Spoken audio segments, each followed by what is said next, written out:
Can I lip sync? Can I just pretend? Hey, Lonnie. Travel through that open door.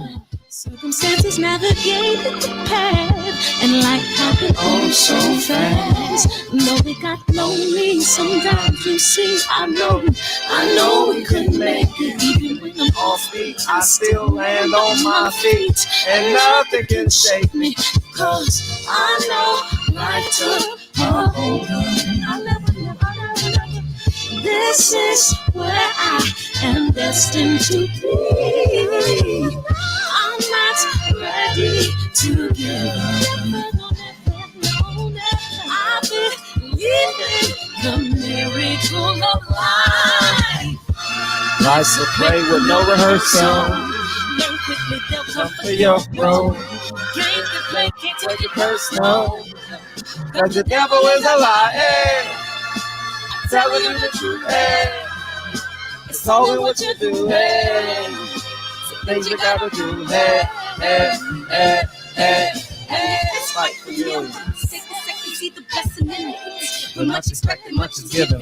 When I made the living, now I'm giving back to shooting. Never let the power come first before your happiness. Yes, you can be the best if you go the distance. Mix a little sweat with your persistence. You know that the best things are never instant. Just shine and see your brilliance. Get up, open up your eyes now. It's the moment of truth. No backing down. We're bringing it tonight. For the children, it's a given. You gotta give it. Be a blessing. This my personal statement. Hey, like I'm acing, learn to develop patience, determined to be the greatest. Yeah, bobbing and weaving, they changing up like the seasons, indigenous to the grind. So I do it for all my people, jabbing the competition, back up against the ropes. She fighting for recognition, I'm fighting just to promote equality where we lacking. While cancer slowing our road, I'm confident we'll make it. We focus on common so goals. you gotta give back, give love. Giving something away. Never give up. Stand tall to fight another day. 2 toes, 2 feet. I stand on the ground. I'm going back soon and fight this final round. Life's a play with no rehearsal. Learn quickly, they'll come for your role. Last time, y'all sing this. Hey, cause the devil is a lie. Hey, I'm telling you the truth. Hey, it's only what you do. Hey, the things you gotta do. Hey, hey, hey, hey. First off, we gotta say, how you doing, Sergeant Dorsey? How you doing tonight? I'm doing good. How are you, my friend? I missed good. you. 7 days is too long to go without you. I was gonna say the same thing about you, but you beat me to it. You beat me to it. Hey, Sergeant George, why don't we do the roll call real quick? What's up, Rob? Rob said Rob got DB beat today. Okay, sir. 100. Check Hook. What it do, man? Check Hook. Lonnie. Hey, it's Lonnie. It's Leo season, baby. It's Leo season. Okay, Rob. When's your birthday? Lonnie? When's your birthday? Oh, man. Hunter. Lonnie, I appreciate you. Sergeant Dorsey had the name so nice we had to say it twice. You know what I'm saying, Mr. J Dub? Money, Leo gang. You a Leo too, Money? Oh, happy birthday, Money. We in the son of a gun, man. I appreciate everybody coming in here. Madam Crockett, you are visual now. I see you. We're gonna bring you in about 5 minutes. Take your time. You know what I mean, make yourself feel comfortable. We just gonna introduce ourselves real quick. How was your week, Sergeant Dorsey? How was your week? Oh, it was busy, but busy is good. I'm not complaining. You know, I do this thing every week with Court TV. You know what Court TV is? I've been watching. Mm-hmm. Yeah, so I'm on there every week with Benny Politan, and I'm also working on another network, cable network situation. I can't really talk about that yet. You know how they swear you to secrecy, but we've been recording all week on virtually, of course, and so yeah, so it's good. It's all good. Okay, yeah, good week. I'm fired up and all ready to go about this new ticket we got going here, Oh, right? yeah, we got a big ticket. But first, we got to talk about a ticket that actually won. She's on her victory lap right now. We gonna bring Jasmine Crockett in, man. And we want to say congratulations. Welcome to the show and all that good stuff. Welcome to the show. She's on her victory lap. How you doing tonight? I'm doing well. I'm so sorry. I have to log in on my cell phone for some reason. I'm Oh, having a that's laptop. perfect. Oh, that's perfect. But We don't mind. yes, We don't mind. You I am here? definitely on this victory lap. I'm super excited to actually get out there this November and to help like the top of the ticket and some down ballot races. So I'm excited. What inspired you to run? Jesus Christ. There's way too much going on in the country. So if you're in the Dallas area, then you know that my former law partner is my fraternity brother, Lee Merritt. Mm-hmm. And so we work together on a number of civil rights cases. I'm also a criminal defense attorney. Mm-hmm. And finally, I said, you know what? I just need to change the rules to the game because this is not working. Like, this is working way too hard. I need to work smarter. Mm-hmm. And so while we can get cases all day long, if we can't get justice, then what is the point, right? So I decided, you know what? I want to write the laws. And Texas leads the country when it comes to mass incarceration of Black and brown people. So I thought, what better place to start than at the Texas legislature, writing laws and trying to get folk out of jail. Mm. Was it ever a goal of yours, like when you was in college at Rhodes College? Was it a thought? You know, President Obama was in all. No, maybe Never. yet, but never. Never. I actually never wanted to be a lawyer, and I never wanted to be involved in politics. But you know, God has the final say, obviously. So I actually suffered a situation when I was in college. I was a junior at Rhodes, and Rhodes is a predominantly white school, and myself, along with a number of other students, became the victims of hate crimes. And they brought in the Cochran firm, and the attorney that was assigned to me to kind of help out with the investigation, she actually graduated from University of Houston Law School. It was at that point that I started to seriously consider law school because it was the first time that I felt kind of helpless. But they like had keyed our cars with like the N-word. Wow. They had put hate mail into our on-campus mailboxes. And I was like, what do people do when this happens? Because it was my first real brush with like racism.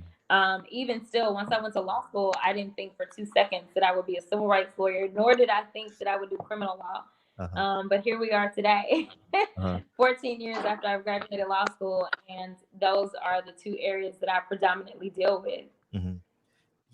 Yeah. My better looking host was a LAPD for 20 years. So I was like, man, it'd be a great time. It'll be a great thing to do this on a Wednesday because y'all can like talk about like both sides of the law. You know what I mean? And I would just sit back and just listen. You know. So let me ask you this, Jasmine. I'm curious to know when did you actually decide to get into this political arena? How long ago? I mean, is it something you could do on a dime and then next election? No, absolutely not. I wouldn't recommend that. Okay. This was technically I would say my third real race. Okay. So when I was out in East Texas, when I was 28 years old, I ran for district attorney in Texarkana. And at that time, Texas had never elected a Black woman. They had just elected their first Black male to serve as district attorney. And that was Craig Watkins in Dallas. And at that point in time, I was working as a young public defender. I got really frustrated because one day I was given a probation revocation. A kid basically was put on probation because some lawyer didn't care, didn't really work the case up. And I got him when he was failing to show up to his PO. He was a 17-year-old high school student who was on felony probation for stealing candy out of the concession stand at his high school. Wow. And I was just like, I was just like, is this what we're doing? Like, is this who we're sending to prison? Does this make sense? And for me as a young practitioner, I was like, all right, so I want to be the decision maker because you guys are making bad decisions. I also had found that they were just violating a number of laws that they just weren't following in the code. And so I was like, well, I want to run for DA. I had no money, no structure, no nothing. But I won the early vote and lost on election day. And they spent a little over $50,000 to beat me in that race.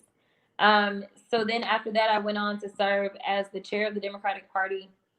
I think as far as history is concerned, I'm the youngest, blackest chair that has ever served as a Democratic chair in the state of Texas.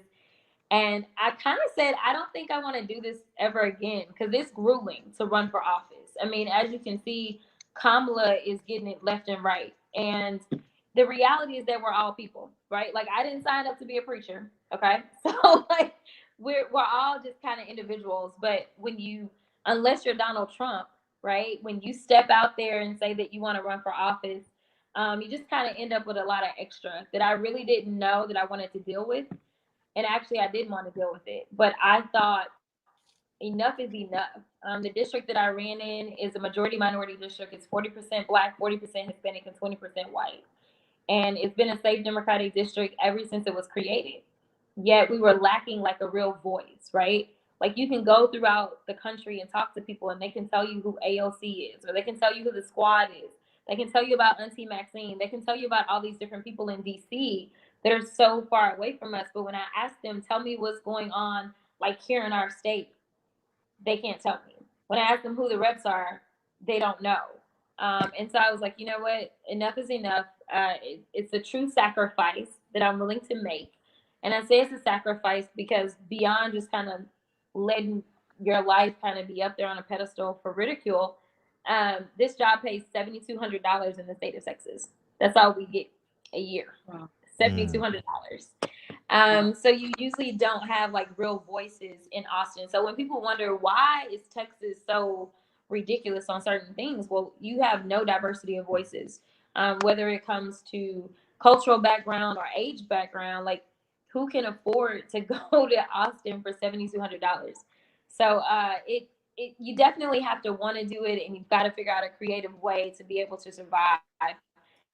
So I don't know that I've ever wanted to do politics, but anytime I've ever done it, I felt like it was necessary. Did you say 7,200 a year? Yes.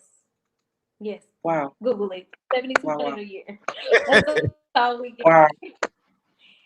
And beyond that, like I was making calls today, right, raising money.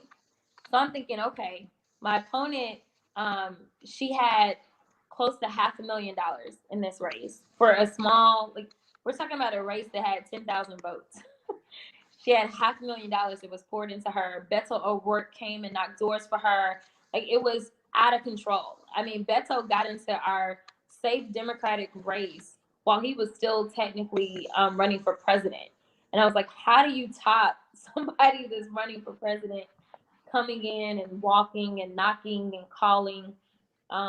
But we ended up topping it. Thank God. But I tried to tell people over and over and over that you need to understand where people's money is coming from when they're running for office. You need to take like a deeper dive into like why they want the position.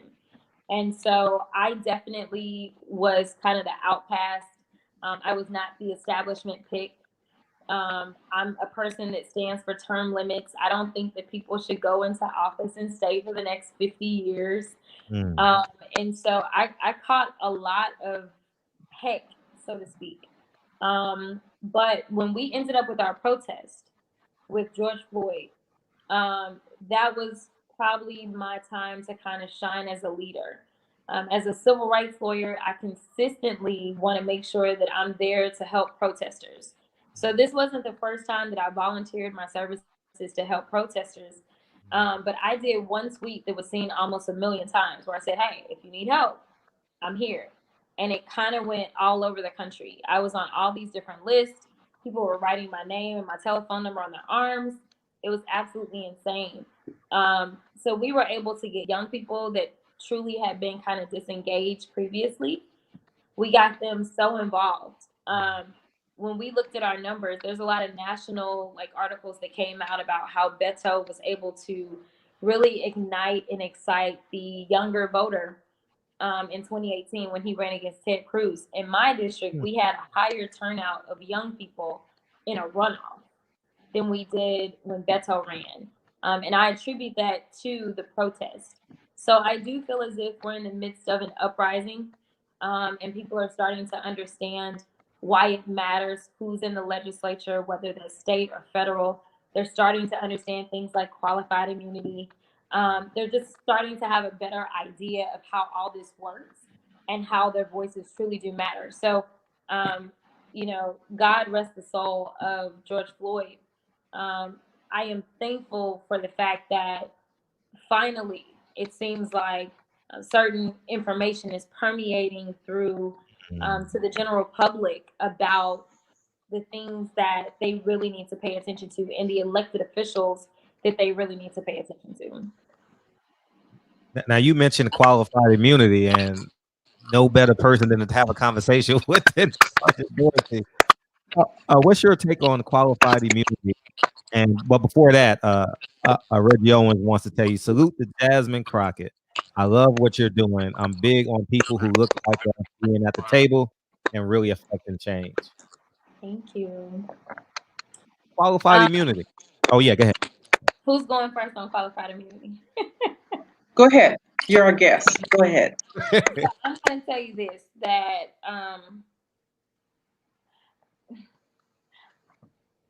so I'm not really a big fan of any laws that are created from the judiciary, so to speak. I'm a bigger fan of the legislature kind of creating laws. And qualified immunity is born more so out of case law. And the reason being that on average, judges have some sort of political agenda, right? So either you are, say, a federal judge, which a lot of times when we're dealing with these issues, they are filed in federal court. And those federal judges are appointed by a president, right? And they're appointed for life. So, like what we've seen is that President Trump has appointed more federal judges in modern day history than any other modern day president. And so we know most people don't really realize kind of what goes on when it comes to the trial court judges or even the appellate court judges. Most people, if they pay attention, they're only paying attention to the Supreme Court appointees.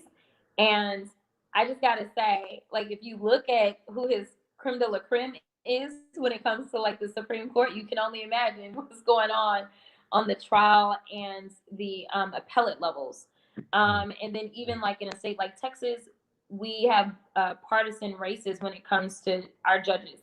So I would rather things relating to this come out of the legislature. So I would rather the legislature be the one to dictate kind of this is what goes on. So while I have a basic understanding of how this was born, I'm not in agreement with it because I think the application is flawed. It's similar to how I feel about the no-knock warrants. I understand how they were born, but the application usually ends up being less than optimal. So for me, if I feel as if the application is not working, especially for people that look like me and you, then my answer is to get rid of it and try again. So that's kind of where I stand on qualified immunity specifically. So I do want to provide some avenues on the state level, which people can file 1983 cases, which is normally what we file those civil rights cases under is 1983. They can file we have a state kind of statute that goes along as well. So you can file them on the state level. So I want to provide some relief. And I think that there's some creative ways to go ahead and tie in the city as well as law enforcement in general, whoever the officer is, if they decide to remove it to federal court. So I want to give people a chance on the state level and then, hopefully kind of checkmate them if they decide that they want to remove it to the federal courts. So let me ask you this then. How do you see best to hold officers accountable, as in the case of Amber Geiger, who's now appealing her time in jail, if you will, and all that hugging and spit swapping and Bible handing out. You know, it's gosh. Okay, so this one hits close to home for 20 different reasons. So both his dad is actually a huge fan of mine. And I hung out with them and kind of broke down what was going on as things were happening in that criminal trial. Both of them actually lived, worshipped, and was killed in my house district. So I was pretty frustrated when the representative who has now gone on to become the mayor of Dallas, which is why the seat was vacated and open, he was silent, and he actually grew up in the same church that both of them worshiped in. Not to mention he was one of his constituents. So I would have imagined that he would have led the charge on some kind of reform. So I'll say this, just on Monday, Geiger's case is just being appealed. I'm sorry, a different one of my cases. The first one that was convicted, Roy Oliver, he was the first one convicted on duty of murder in almost 50 years in Dallas County. His just got affirmed on Monday. The Geiger case bothers me for 20 million different reasons. City of Dallas was released from that litigation. It is very difficult. People don't understand how difficult it is to kind of rope the city in under what we call Monet law. It can be tough. So when I'm trying to tell people, listen, if you're having interactions with law enforcement, number one, I do want you to live. But number two, I want you to kind of pay it forward. And so we usually have to kind of put it together and basically say the city was aware that this was a problem child and the city didn't do anything about it, right? But if you don't report those incidents, and it may have just been that they cussed you out or, whatever, we've got to report those so that those officers can start to get tagged. So that's usually what I'm kind of telling people to do. As it relates to accountability, what I personally want to do is something that is a little radical. But I'm trying to get to the heart of the issue. The biggest issue that you have when you deal with municipalities is that they're going to get their revenue no matter what. People are going to have to pay their property taxes. You're going to have to pay your sales tax. And so you can't do the things that you do, say, with a Starbucks, when Starbucks does something sideways to a Black person. That's private. So you can sue them very easily. They don't have any protections. And Starbucks can be in a situation where they're going to lose money. So what I would like to propose is legislation that will require law enforcement to actually have, or municipalities or whomever is employing them, because you can have a county sheriff's department or whatever. Whoever is employing them, requiring them to actually carry an insurance policy on their officers. I think this can do a couple of things. Number one, in the Botham case, because the city was let out, you're only left with Amber Geiger, who doesn't have any money, and she's in prison, right? And here it is, this Black man was chilling at home eating ice cream, and she came into his house and killed him. He wasn't bothering nobody. And then basically the way that the law kind of cuts, the city is out, and the city is where the money was. So I would like for municipalities and just governmental agencies in general to have to carry insurance. The way that I normally describe it is for anybody that has children, I'm sure you're always concerned about them driving on the streets because you're concerned that, number one, they're going to get into an accident, or number two, they're just going to get a bunch of tickets and run your premiums up. So if you have an officer that is consistently having issues, I think it's easier to convince someone, to a municipality or governmental agency, to get rid of that officer if it's costing them to, like, it's just not cost effective anymore. And so it's a backdoor way of kind of getting at their money, but it's also a way of ensuring that there's some kind of protection for individuals as they're just kind of walking about. Most states, including my state, make it a minimum requirement that you have car insurance. Well, if you have to have car insurance, which, in some circumstances can be considered a deadly weapon, you've got officers that are walking around with deadly weapons on their hips every single day. And so I personally have a lofty goal of a minimum policy of $5 million on every officer. We'll see. But that is my idea. I think that it's a backdoor way. I'm not really for all of the rhetoric or let me get another policy. I picked up a case. There's a guy Brandon Saines. He was protesting during the George Floyd protest, and Brandon was shot in the eye with some sort of projectile in Dallas. He ended up losing his eye. He was 25 years old. He came out of the hospital at the age of 26. And for whatever reason, he's now maimed, right? There was no threat that was perceived. You know, everybody's kind of acting like they don't know who did it. It's absolutely ridiculous. But here it is that we've got so many people. I mean, he's one example of where things went wrong. So, you know, the only thing that the city says is that, well, our policy says that we are not to shoot at anyone's face. We're supposed to shoot at the ground. So that's great that you have this policy. But when you see an officer that has obviously violated this policy and you don't do anything about it, what good is that policy? So I feel as if we have lots of policies and there's lots of hiding behind policies. But at the end of the day, we're not really getting the results that we need. So I think that we just need to get a little bit more creative about how we get to the results that we seek.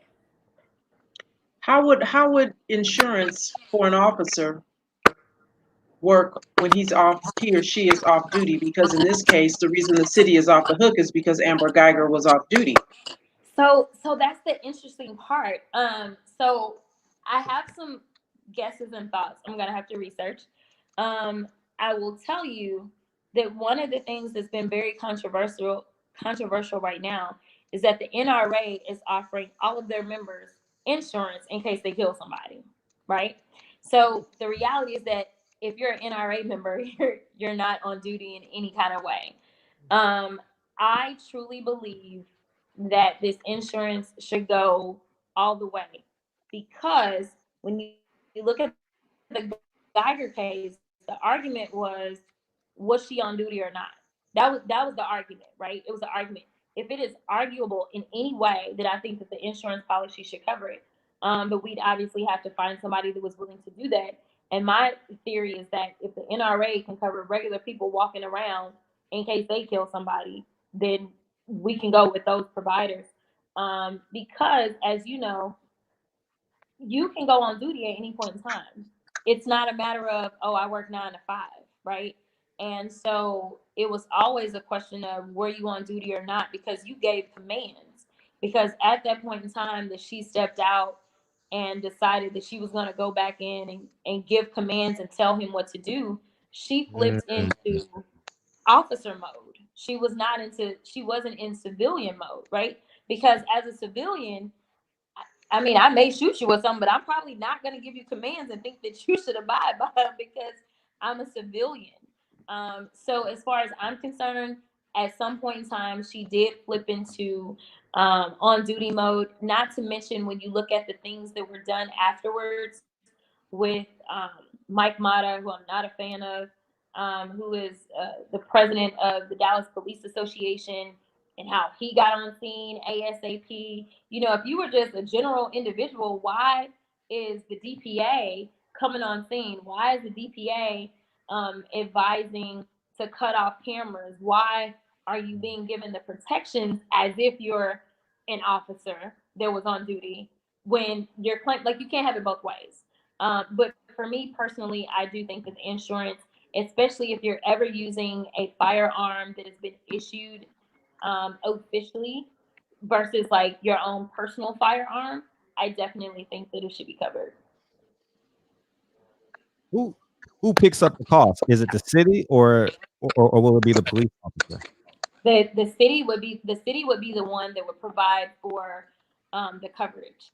And so, you know, right now we're dealing with this whole defund the police movement that's like traveling throughout the country. And I know there are people that are like, that's the wrong terminology and don't say defund, but that's the name of the movement. And what they're talking about is moving monies around that are normally going into the budget for law enforcement and doing something that they feel like would be more helpful to the community. And so this would be an easy fix to kind of move some money around for the purpose of making sure that this protection is provided. Would that be similar to malpractice insurance for a doctor? Absolutely. Okay, that's okay. Absolutely. Now with the Geiger situation, why was there so much leniency in that case? And is the judge the final say? Why And was something that so what? is the judge the final say? Someone asked in the chat, is the judge the final say as it She, pertains to the Geiger case? she's not Yep. not in the state of Texas. Okay. So we have bifurcated trials. You have the guilt innocence phase, and a defendant is allowed to choose who decides their fate on both phases of a trial. So they can go to a judge or a jury for their guilt or innocence phase. And then if they're found guilty, they can go to a judge or a jury. So if she had decided to go to the judge for her punishment, then yes, the judge would be the final say so. But that jury is the one that came to that very lenient sentence. They're the ones that decided. How's the police department in Dallas in terms of community relations? It's a struggle. It's a struggle. You have a black police It's a chief. struggle. You have a black police chief? I knew you were about to say that. Oh, no, I'm asking because I thought I saw him. Don't start. All kinfolk, you already know. All kinfolk. All skinfolk. Oh, okay. Okay. She ain't kinfolk. She's just skinfolk. Pretty much. So what's crazy is that so the judge you're talking about is one of my sorors, as well as the police chief. Wow. I will say that man, I was at the courthouse when everything happened, so I was not viewing what was going on. Like I think I was out talking to like some cameras or something. So I didn't see like what was playing out in the courtroom at that exact moment. So I didn't know until after it had played out because everybody was streaming it. I was kind of shocked. So I know her very well, and she's not really a warm and fuzzy. I love her dearly, but she's not a warm and fuzzy. She's not that judge. I've never seen her give anybody a hug.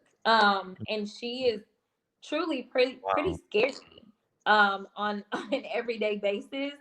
Like she'll bring somebody in, especially if they violated like conditions of bond or something, and she'll say, "So you came before me before, and I told you X, Y, Z. So now you need to go to like." I was kind of shocked. So that was something I've never seen before, and I doubt I'll see it ever again from her. I have been shocked with our police chief. I was very excited because here it is, Dallas County. At the time that our police chief was hired, we had a Black female DA. We had a Black sheriff. We had now a Black police chief, and they were all Black women, right? So I was like, this is beautiful. Like, I'm like, I don't know where else this happens in like a major city in the USA. And the police chief has let me down. And it's hard for me to say that about a Black woman. It's hard for me to say that about a soror. But she's completely failed. And I think that she takes the stance of back the blue more than anything.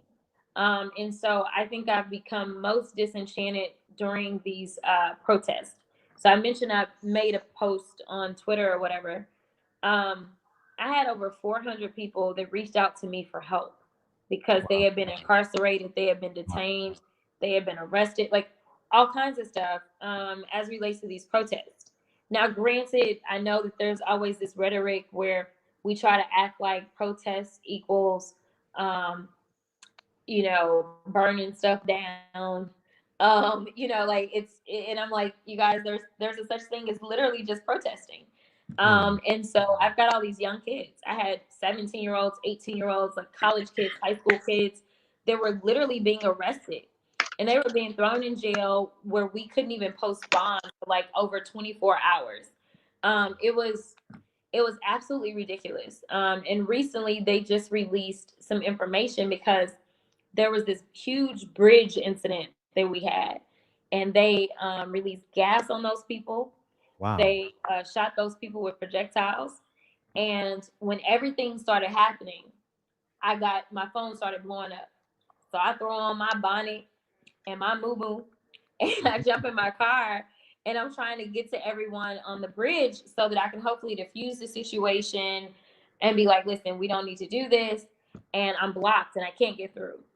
And so I pull over at this gas station. Unbeknownst to me, it's the gas station that the chief of police was chilling at, like in her vehicle. Mm-hmm.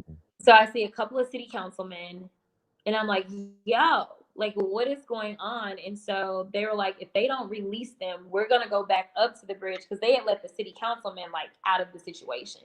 Wow. They said, we're going to go back up and we're going to make them take us to jail too, if that's what they want to do.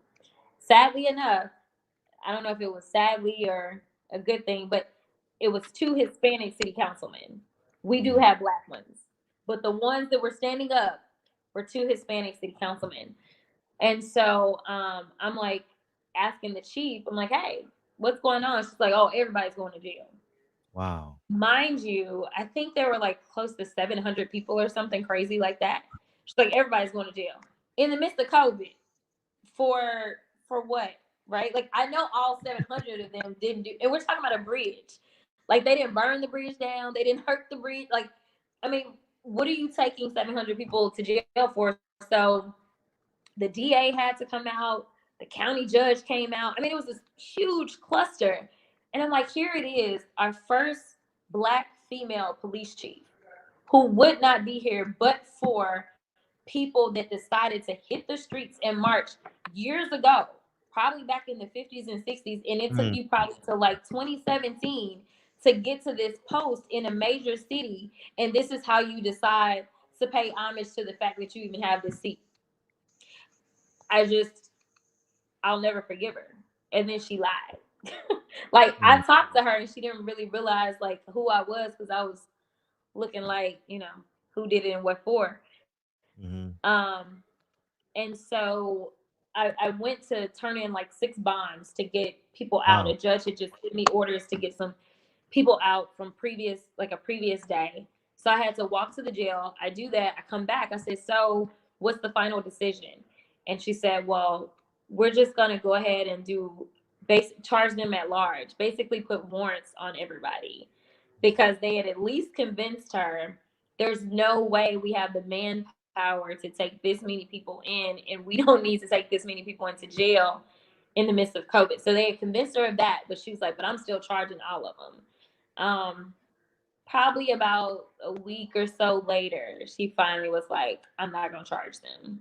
But that's a lot of political maneuvering from city council. So big ups to some great city councilmen that really were on the right side of history in this matter. But it's very disappointing. And she lied. She kept saying, oh, they didn't use any gas on them. I was close enough. I would have known. And then they did an investigation. They're like, no, they were gassed. And I'm like, everybody I talked to told me they were telling me they were choking. Like, they were gassed.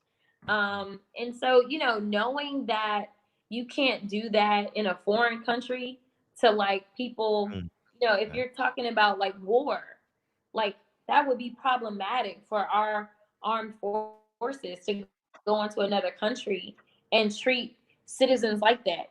But then to say it's okay to do to our very own, I need her gone. That's the long and short of that. Talk about how were you able to go through that election without the support? Obviously, if you're speaking like this, you didn't get the support of the police department and the police union, and you actually won. So now there's some mending the fences. How's that making out? So it's interesting because the Black Police Association did endorse me, which I was like, man, this may ruin some of my cred. I'm not really sure. Like, wait, I'm confused. The Black Police Department. I'm confused. Oh, okay. So we're very segregated. It's the South. So they have the Dallas Police Association, which is supposed to be everybody, but it's really the White Police Association. And because it's really the White Police Association, they have a Hispanic Police Association and they have a Black Police Association. Oh, okay. So we are segregated in every way. And that's so not unique to Dallas, just so you know. We have the same thing here. Oh, really? Absolutely. Absolutely. It's The Black Police Officers Association is a national organization. Just about every police department where you have a lot of blacks are going to have an association that is supposed to kind of look out for the interest of the black officers who aren't always covered under that other umbrella. Police Officers Association, benevolent police officers, that usually winds up being for the others. And so then we have created our own. And unfortunately, my experience has been, and it's probably true for most, that those national Black police officer associations tend to be go along to get along folks. And I'll shut up now. So it's interesting. You know, I can be painted as very I'm super duper pro-black, but I think we all need to be pro-black. It's time for us to have a seat at the table. But that doesn't mean that I'm anti anybody else, right? Like I can be pro-black without being anti everybody else. So I'm very much pro-black, and so I can be characterized as anti-police. And you know, I'm like, if people know me, they know that I'm not necessarily anti-police, but I'm anti-bad police. And I think no matter what color, no matter what age, no matter like what your overall background is, we all should be anti-bad police. At the end of the day, if somebody is robbing you, you gonna call 911 for help. So you pro police. Like you want the police to show up and do something about that person who's got a gun to your head. Like though that's just the reality, right? So there is a public service that law enforcement performs. And I don't think that we have to take this narrative of all law enforcement are terrible. I think that it's important for us to focus on how do we weed out those that are bad, right? How do we weed out those that only became officers because a lot of times this is the new white road, right? Like, how do we get rid of that entire just kind of brotherhood of racism, and like, how do we dismantle, you know, a lot of the history that a lot of racist cops hold on to as relates to, like, we know like the history of policing in general, but I think that it serves like a valid like purpose. So it was funny because we got the endorsement and then we didn't really release it like right away. I was like, ooh, I don't know. But you know, we released it, and it's all about education though, right? And there are some really good officers, black officers specifically, but officers in general. I have more than just black officers. They're going to help me with legislation as well, because they realize when they take off their uniform, some of their colleagues could play them the exact same way. I mean, and unfortunately, we've seen black officers that have been killed by police officers, you know, so they understand the danger, and they have sons and they have daughters, you know, they care about their community. So I appreciate a good officer that's like, listen, I put on this uniform to protect us in the first place. And so I definitely plan to kind of work on legislation that will make sense, because some of those officers that are on the streets, they're dealing with the officers, they're also dealing with suspects. And so I want legislation that I propose to make sense and to be safe for everybody all around. So I will work with them. How were you able to navigate yourself by saying, I've never heard a politician say that? I mean, even in LA, I live in the 8th district, which is the blackest district here in LA. Say I'm black first in Texas, for that matter, you know. And I heard your speech. Go ahead. I'm sorry. No, my district is majority minorities, so I get to be as black as I want to be. You know, it's 40% black, it's 40% Hispanic, and 20% white. And so it was funny because I did lose some white support, and even though that's how my district is made up, when it comes down to voting, voting wise, it's usually like 55% black, 40% white, and 5% Hispanic, right? So the 20%, they vote at a higher rate than everybody, which allows them to represent 40% of the votes. Gotcha. And Black people do decent, but we don't do good enough. And then our Hispanic votes are just, they're not there. Like, they're not where they need to be. So I actually lost some support from some of my older white supporters. Sure. They did not understand this. When I said I was going to represent protesters, they were like, they're just looting. They're burning everything down. This is terrible. And they fell off. And for me, it was an educational moment. And I didn't want the seat unless I could be authentic. I'm not here for politics. It's a job to pay $7,000. I'm not doing it. I mean it's $7,000. So I wanted them to see that I would always be authentic. And the reality is that you won't always agree with anybody. You know, right now we're dealing with the fact that Biden picked Kamala. And of course, you know, we as Black folk got to be like, Kamala is terrible. Do y'all know what she did in her past? And, you know, all of this. I'm like, have y'all looked at Trump's present, though? Can we talk about Trump's present? Like, forget her past. Like, his present is way worse than her past. And so, you know, for me, it's just about being authentic. And at some point in time, people appreciate knowing exactly what they're getting. And I've never done anything for a negative reason or anything like that. And a number of those supporters came around and they started saying Black Lives Matter. And so I do think it's important for us to stand our ground and to educate people. That is how we bring people into the movement. I think so often it's kind of like, oh, I can't walk into this circle and be who I am, because if I am, it's going to be a problem. When really the problem is that you're not being yourself and educating them on what does Black Lives Matter mean. When you allow somebody like the Trump administration to dictate the rhetoric around it, then that's what is stuck with them, unless you go ahead and educate them on what it really is, because he's going to skew it all day long. And so I think that it worked out really, really well, even though people were definitely nervous. But I'm like, if you look me up, you know, I'm a civil rights lawyer. So you know what it is. But at the end of the day, if Black people win, everybody wins. That's how it works. Because we historically have been behind on everything.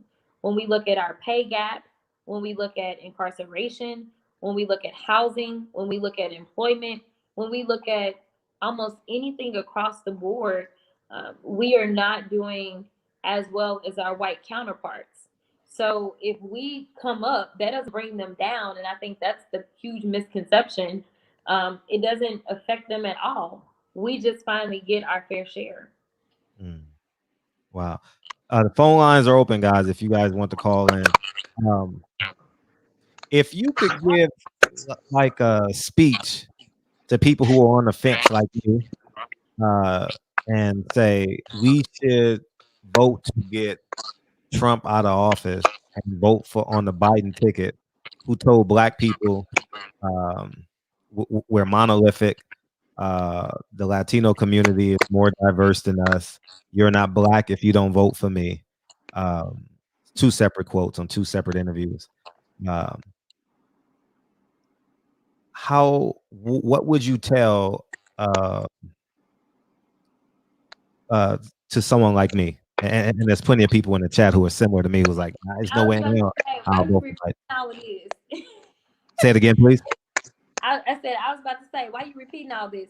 Here's the deal. I think it will be a long time before we finally get to the point that we feel like we really have a president that represents who we are. I think we still have a ways to go. Regardless of what was or wasn't said by various predecessors, out loud, right? I can guarantee you those conversations were taking place. There's probably things that were said that were worse.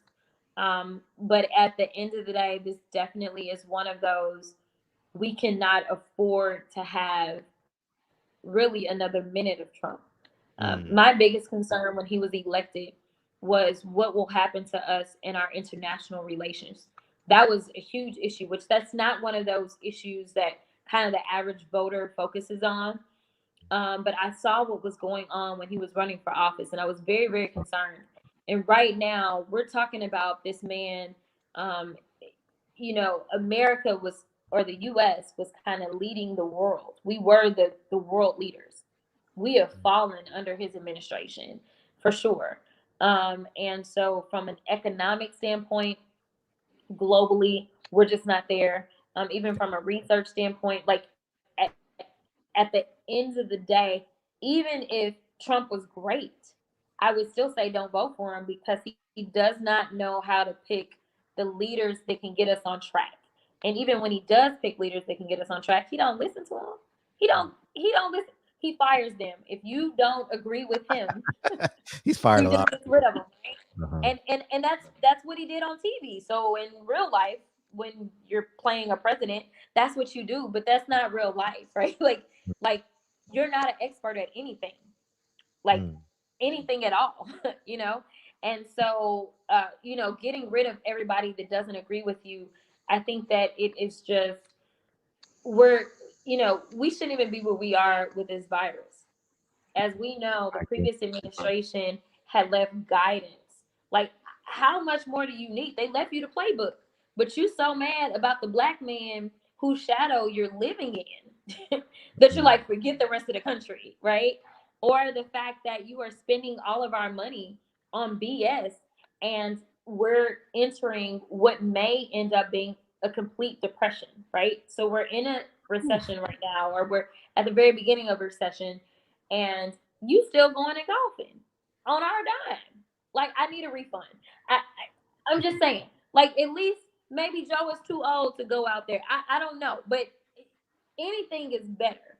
And so I get it that Biden isn't perfect. And honestly, you're hard pressed to find any 80-year-old white man in the US of A who's on point when it comes to race relations. I mean, that's a hard ask, to be perfectly honest. So Trump is worse because he literally just doesn't even have the mental capacity to govern and rule this country. So I just want us to get back on track. I want people to start being able to live, right? Like, I mean, I think that, honestly, while I think that it's wonderful that Kamala is on the ticket, my dream ticket would have been to put Chris Cuomo into play, because he actually was the leader that Chris the country Cuomo as looked to. for vice president. Not Chris. You mean his brother, the governor? Yes, Andrew. Governor Yeah, Cuomo. you said the TV. I Chris. said CNN. My bad. Yeah. I'm watching too much. No. Governor Cuomo. He would have been my pick because he literally brought about a sense of calm. He exemplified leadership. He's definitely got executive experience, and he's got receipts, right? Like, I don't really like people that, they give you a good show, but I need to see your receipts, right? And so here it was, New York was the epicenter for the virus, and he handled that. And so now you've got all these other states that are having issues, but I just think that he's the type of leader that we needed at a time of crisis. And so that honestly would have been my pick. But by the time we ended up there, I think Joe had already committed himself to picking a woman. And then we ended up with George Floyd, and I think he ended up deciding we may need to pick a woman of color. We got a call from 323. What's up? Man, I'm in the house pumping the hell out of my fist. I'm loving every second of it, because what you achieve is what I talk about with politics. Is we have to start sitting at the table, taking positions. And I've also put in the chat for Sergeant Dorsey to run. I'm putting out the endorsement for Sergeant Dorsey to run for the office as well, because I think that is going to be your second calling, Officer Dorsey. I don't care, or even if you're consulting to a lot of legal teams, but everything you guys are speaking is woo, beautiful, beautiful. I'm sitting back here enjoying, like I said, every second of it. And you're going in here, you're not playing along to get along. You're making a statement. You're putting your foot down. You're enacting your power. Same way. If whites feel they have a power in this position, what makes you any different? You're the same of them. And that's the way I live my life. I live my life acting nowhere close to being beneath white folks or having to fall behind and having them to lead the way. We're all human, and I love everything you're doing, especially for you to be a woman, a woman to do what you're doing, taking the lead, and also with Sergeant Dorsey. It's a beautiful conversation. It's my type of conversation. I'm political as hell. One day I will run for one of these offices that you guys are in, because that's my mission. And even if I don't run, my mission is to get other people who look like me into office, and also not to just get people in office, but wake my people up to understanding the system that we live in, studying it, knowing all the ins and outs of it, and working through it. And also not viewing ourselves as always having to be kind of just locked into where we talk about the criminal justice system. We're not all criminals. A small percentage of us are affected by that, but we must look at the other underlying issues which lead over into that. And there's deeper issues coming from legislature that affect us, and also leads a percentage of us into the incarceration system. But God, I ain't gonna hold the line up. I am enjoying this damn conversation. I'm in the house, pumping my fist, clapping, yelling, putting back all types of stuff. I know you are too. I know you are. Hell yeah, yes indeed. I'm back in the chat. I am loving this. Hey, she looked better. She looked better than you, so she may be able to convince me to vote for Biden. But you, nah. Cool. I'm voting for Biden. No, I'm talking about me. I'm talking about me, man. Oh yeah, You got to school Fred. Get Fred to voting for Biden. Also, get on Fred about this dumb shit. And I gotta say, Fred, my brother. Yeah, for sure. About this dumb shit about writing his name on the damn ballot. Please get on him about that. Let me fall back in the chat. Yes, Madam Crockett. I was writing myself in as president. You know what? I wouldn't even look at it like that. It's not, because I honestly am not excited about Biden. Mm-hmm. I probably should not be confessing this because I'm about to work for the ticket or whatever. Mm-hmm. I will tell you that my vote is an anti-Trump vote. And it's kind of what got Trump into office. There were plenty of people that weren't really excited about Trump. Well, there were some that were, but there were a number of people that were really voting against Hillary. And so I would just suggest that you vote the opposite way. And I get that you could technically vote for yourself. But the opposite of Trump is the Biden-Kamala ticket. So don't look at it like you're voting for Biden. Look at it like you're voting against Trump. All right, I definitely have time. I definitely have time. Now, let me ask you this: if we vote for, we got another call. Let's take the call instead.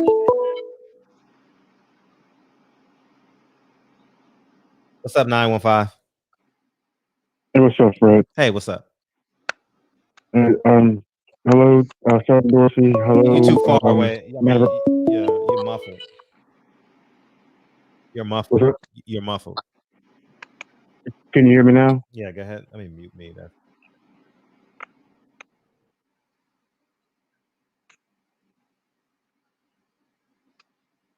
You can't hear me? Sergeant. Yeah, we hear you. Yeah, we hear you. She hear you. She hear you. Go ahead. I think it's let me see which feedback it is. I'm listening, and I I need some encouragement, I guess, because when I heard the news about Joe Biden picking Kamala Harris, and I said this last night.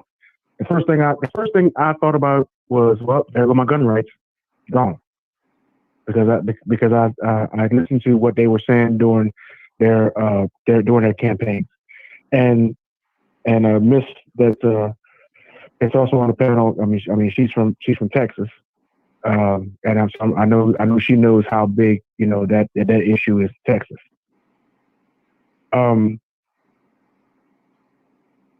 When I look at the news and when this COVID stuff hit, I can't remember the name of the company, but they're in New York, is a gun manufacturing company. It's one of the oldest. It's like it was Winchester or whatever. It's like one of the oldest gun manufacturers in American history. They've been that's their flagship facility in New York. They've been there since the 1800s. Governor Cuomo shut them down because he said that they were non-essential. And the company said, well, we won't make guns. We'll make respirators. He said, no, we don't need that from you either. Even though people in New York City, in the state of New York, were dying, he would not even allow them to make respirators. Purely political. Stuff like that, I can't get with. So let me say this for you, Fred, because when I see you, Fred, know this, I'm going to just push you down, okay, when I see you. Okay. Here's the deal. I'm not fired up about this Biden-Harris ticket either, but I'm looking at the big picture long term, because what this person in the White House has done, is going to be generational. He's putting lifetime appointments in judicial positions that are going to affect my grandchildren. When you talk about Black Lives Matter and wanting civil rights cases investigated, Barr and this administration have no appetite for any of that. We saw them with the Eric Garner case wait until the case got almost to 5 years to the day. But rather than just let that case die on its own weight, because it was going to die at the end of 5 years, at the end of 5 years without any investigation being done, it's over. The statute had ended. But they took it a step further just to stick their finger in our eye. Barr came out in the middle of the day and said, you know what? I'm not going to investigate this civil rights case for Eric Garner.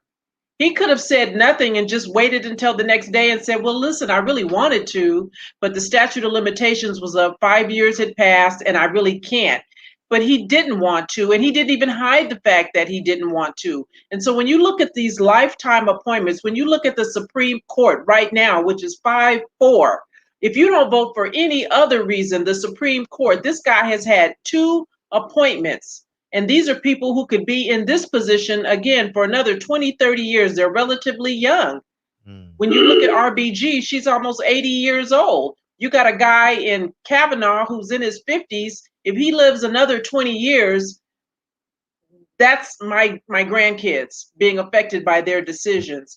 And so that is what motivates me. I don't know what Biden is going to do ultimately. I mean, we see that a president only has so much power because Congress and the House of Representatives can tie their hands to some extent. If we don't flip the Senate, then having a Democratic president means nothing, because we will have Mitch McConnell continue to be an obstructionist and continue to do what he said he was going to do the night Obama was inaugurated. I'm not giving this Negro nothing. I'm not giving him an appointment to the Supreme Court. I'm going to stall. I'm going to hold out. And he was true to his word.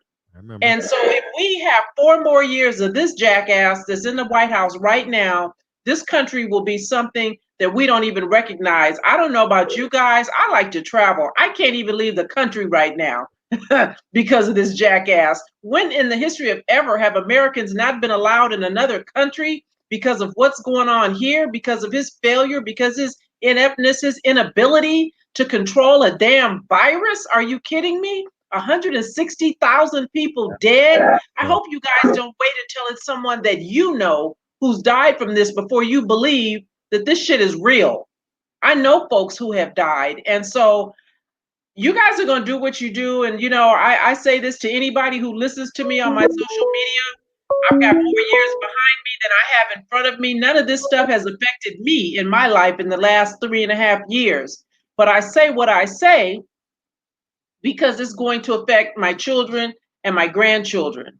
And so Supreme Court, this administration, civil rights, attorney general, all of that stuff matters. And so if we want to hold Biden's feet to the fire, then let's do that when he gets in office. He said he wants this administration to be diverse. He should appoint nothing but women from here on out. and see what kind of difference that can make for us, not only federally, nationally, but also locally. So I'm done now. Well, Sergeant Dorsey, the last part you said was the part that I was it was pretty much what I was about to say, was that what I was saying, you know, about the Second Amendment stuff. Trump is not the solution to that because he's flip-flopped on that so many times. But then the potential incoming administration has said pretty much that they're going to take that away. But at the same time, Trump can't stay in office.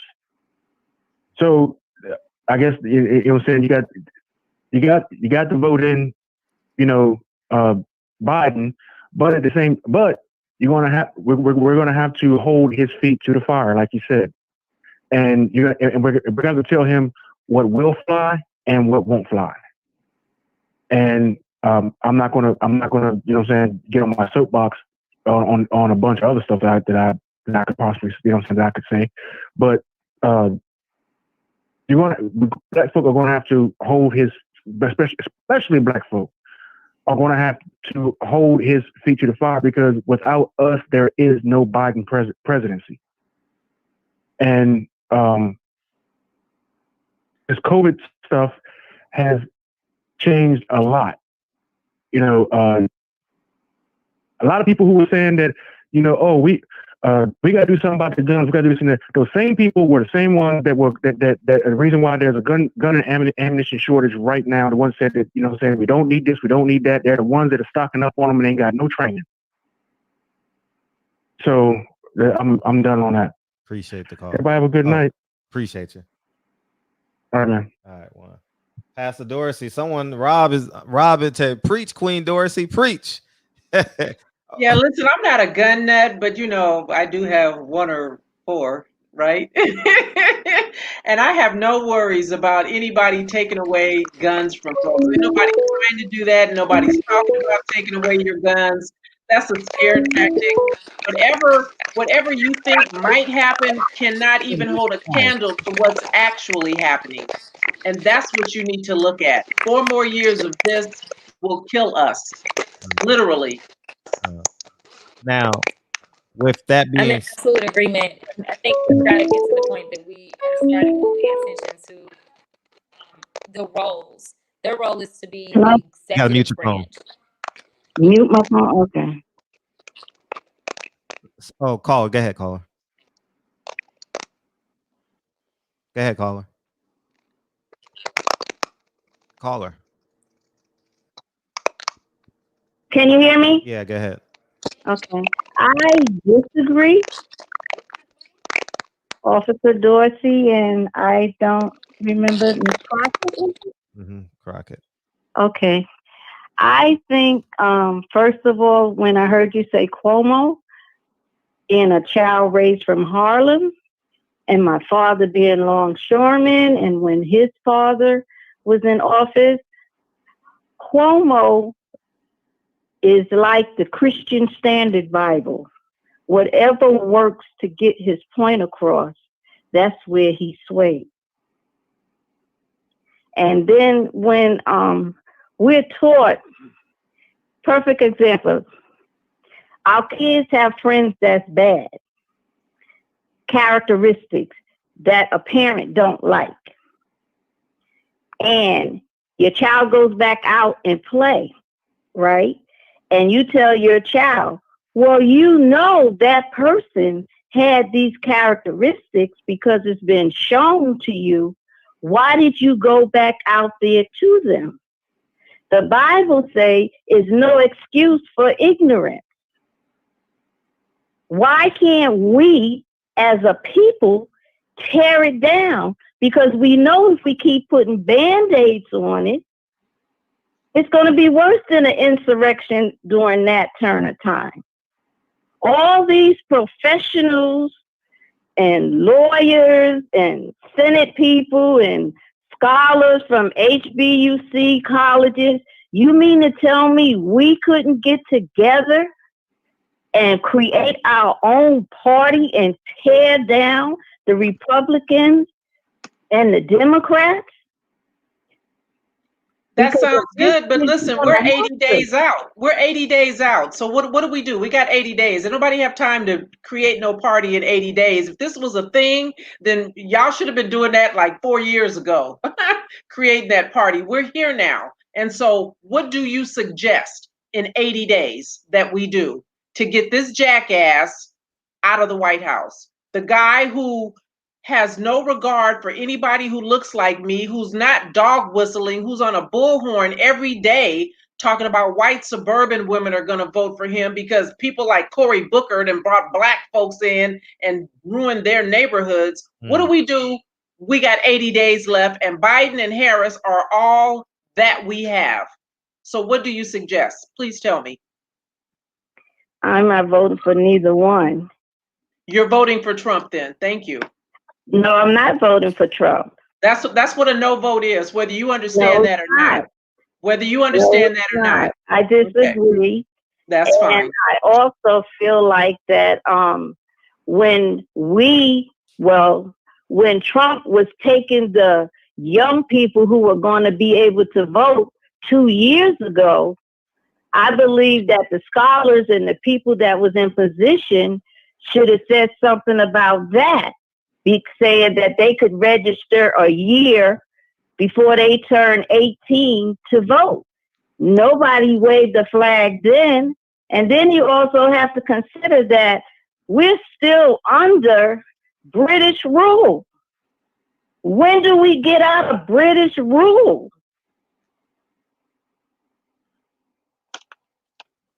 That's why we pay the taxes, because we're under British rule.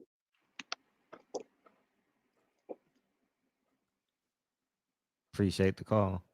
Wait, one more thing, please. Okay, go ahead. If you also look at, they have a new king in England, Joseph Gregory Hallett. He called himself King John III. His emblem is on Buckingham 3 sevens.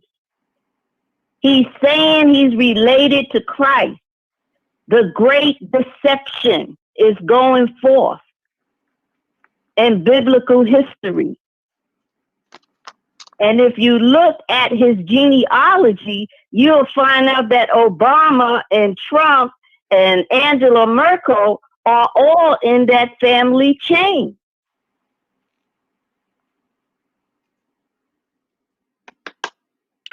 Appreciate the call. All right. So so I just want to say one thing. I had to wait till the call was over. Okay. Let me get the super chat out the way, and then you can have the floor is yours. Okay. Biden, Gregory X. Biden has such disregard for FBA, fundamentally black, right? That he'd rather see nation crash rather than effectively address the needs of black people. All his bluff. That's your phone. Yeah, go ahead. I mean, mute. Go ahead. So the last caller talked about having our own party, and in some worlds that would be nice. But where I need black folks to start is, if you say that Black Lives Matter, you need to start putting your money where you claim the priority is, right? So what happens is, like, for instance, in my race, I was running in a majority minority district, but my opponent was funded by everybody but black folk, right? And then you end up with this black face in office, and you expect this black face to do the bidding of the black people, but y'all aren't there. So before we can start a party, we at least need to start to volunteer for candidates. We need to at least start courting people and saying, hey, you would make a great whatever, I will support you. And we also need to make sure that we're putting money behind people when they say they're going to run, because if they get out here and then they don't have enough money for signs, they don't have enough money for radio ads, they don't have enough money for TV ads, you're looking at them sideways, but you didn't offer them $5. So before we get to starting a party, we probably need to do our part and actually take care of the few progressive candidates that we have that are running and make sure that they can get into office. That's the first step as far as I'm concerned. Sergeant Dorsey? Yes. Okay. Yes. Let me ask this. And either one. Let me say, if I think we got feedback on your phone, that's why I'm muting you in the meantime while I'm talking. We've been down 400 years, right? We're just gonna say 400 years for the sake of this conversation. What's the difference between 400 and 404 years? Sergeant Dorsey, like we already been down 400 years. We already had a black president for 8 years. I think if I had to say what's the difference, you mean what would 4 more years of Trump do? Is that what you're saying? Is that the premise? If you didn't vote for Biden and Trump somehow got in and there were 4 more years of him, what would that look like? Is that what you're asking? Is that even a gamble you want to? Is that something you even want to play with? No, I'm asking for like what will be the difference as a black man in this country? What will be the difference between, because Trayvon Martin was murdered, redlining was still in effect. I still pay high interest rates and compared to my contemporaries. I'm just asking the question as a whole, as a conglomerate, not as an individual. Here's what I think would be the difference. While these candidates may be flawed, right? Yes. And I believe that, and that's why I could never be a politician, because I think sometimes, maybe most times, they say what they need to say in the moment to get in. But at the end of the day, I do not believe, even Hillary Clinton, as screwed up as she was, and for all of her super predator and all of that, I do not believe that she would have gotten in office and that she would have dismantled everything that Obama had put in place, that she would have ignored scientists who are saying that this is a virus that is not just going to go away one day miraculously like it appeared. I do not believe that if we had someone other than this current administration, that these cases where police officers are killing folks would not be ignored.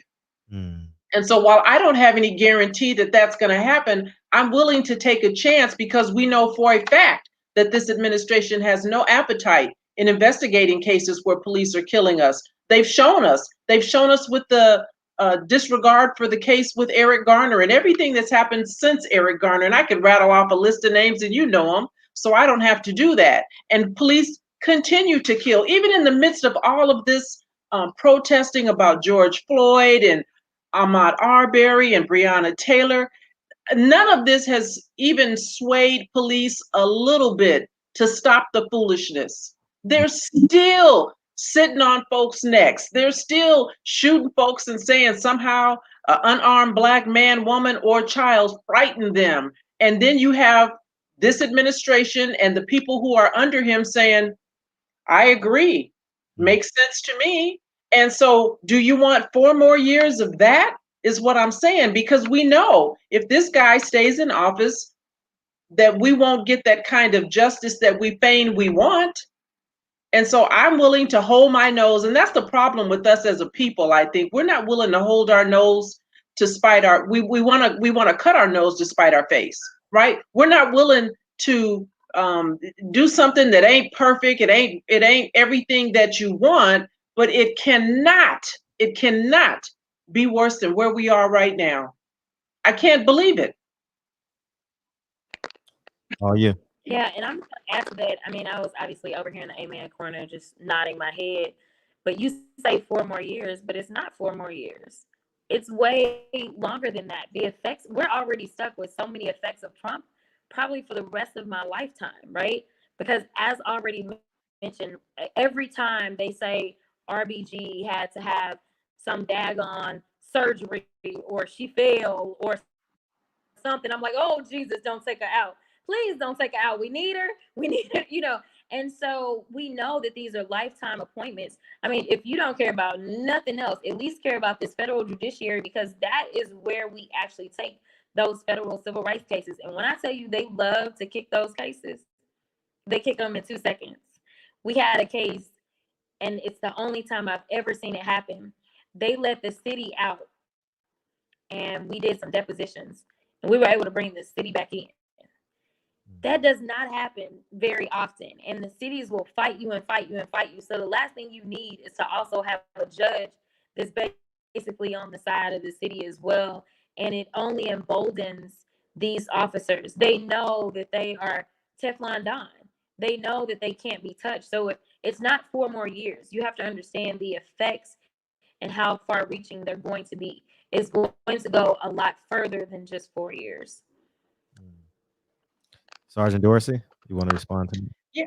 I agree. And I see someone saying in here that they don't, Sean says, I don't see Biden Harris standing up for Black people against the police culture. Well, we don't know. Do you see Trump standing up for us?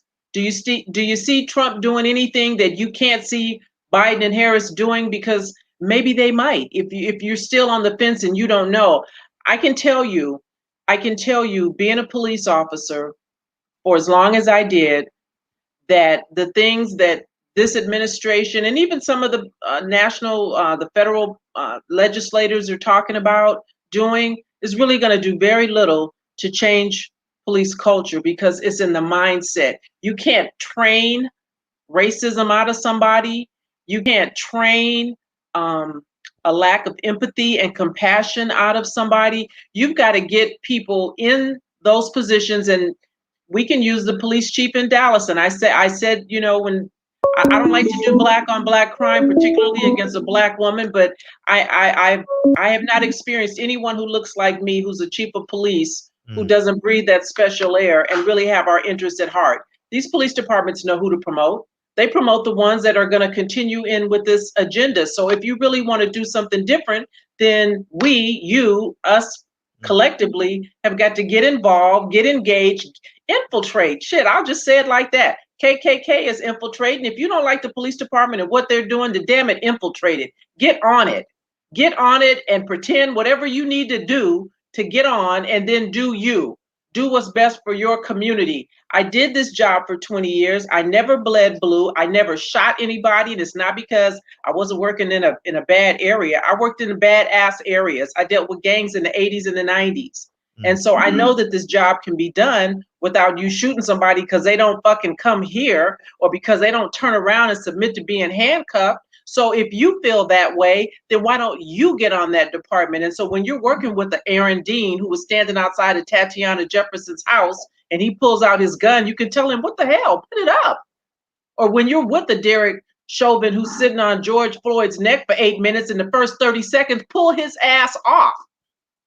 But if we're not there, whether there is on a police department, or whether there is in a political office, or whether there is on as an attorney wanting to be a judge, we don't get to make a difference. We have no say. We just come on here every Wednesday and we bitch and complain with Fred. I believe in the call to action. I 100%. And that's my ultimate goal, is for us to progress. And I'm at a standstill, like spiritually.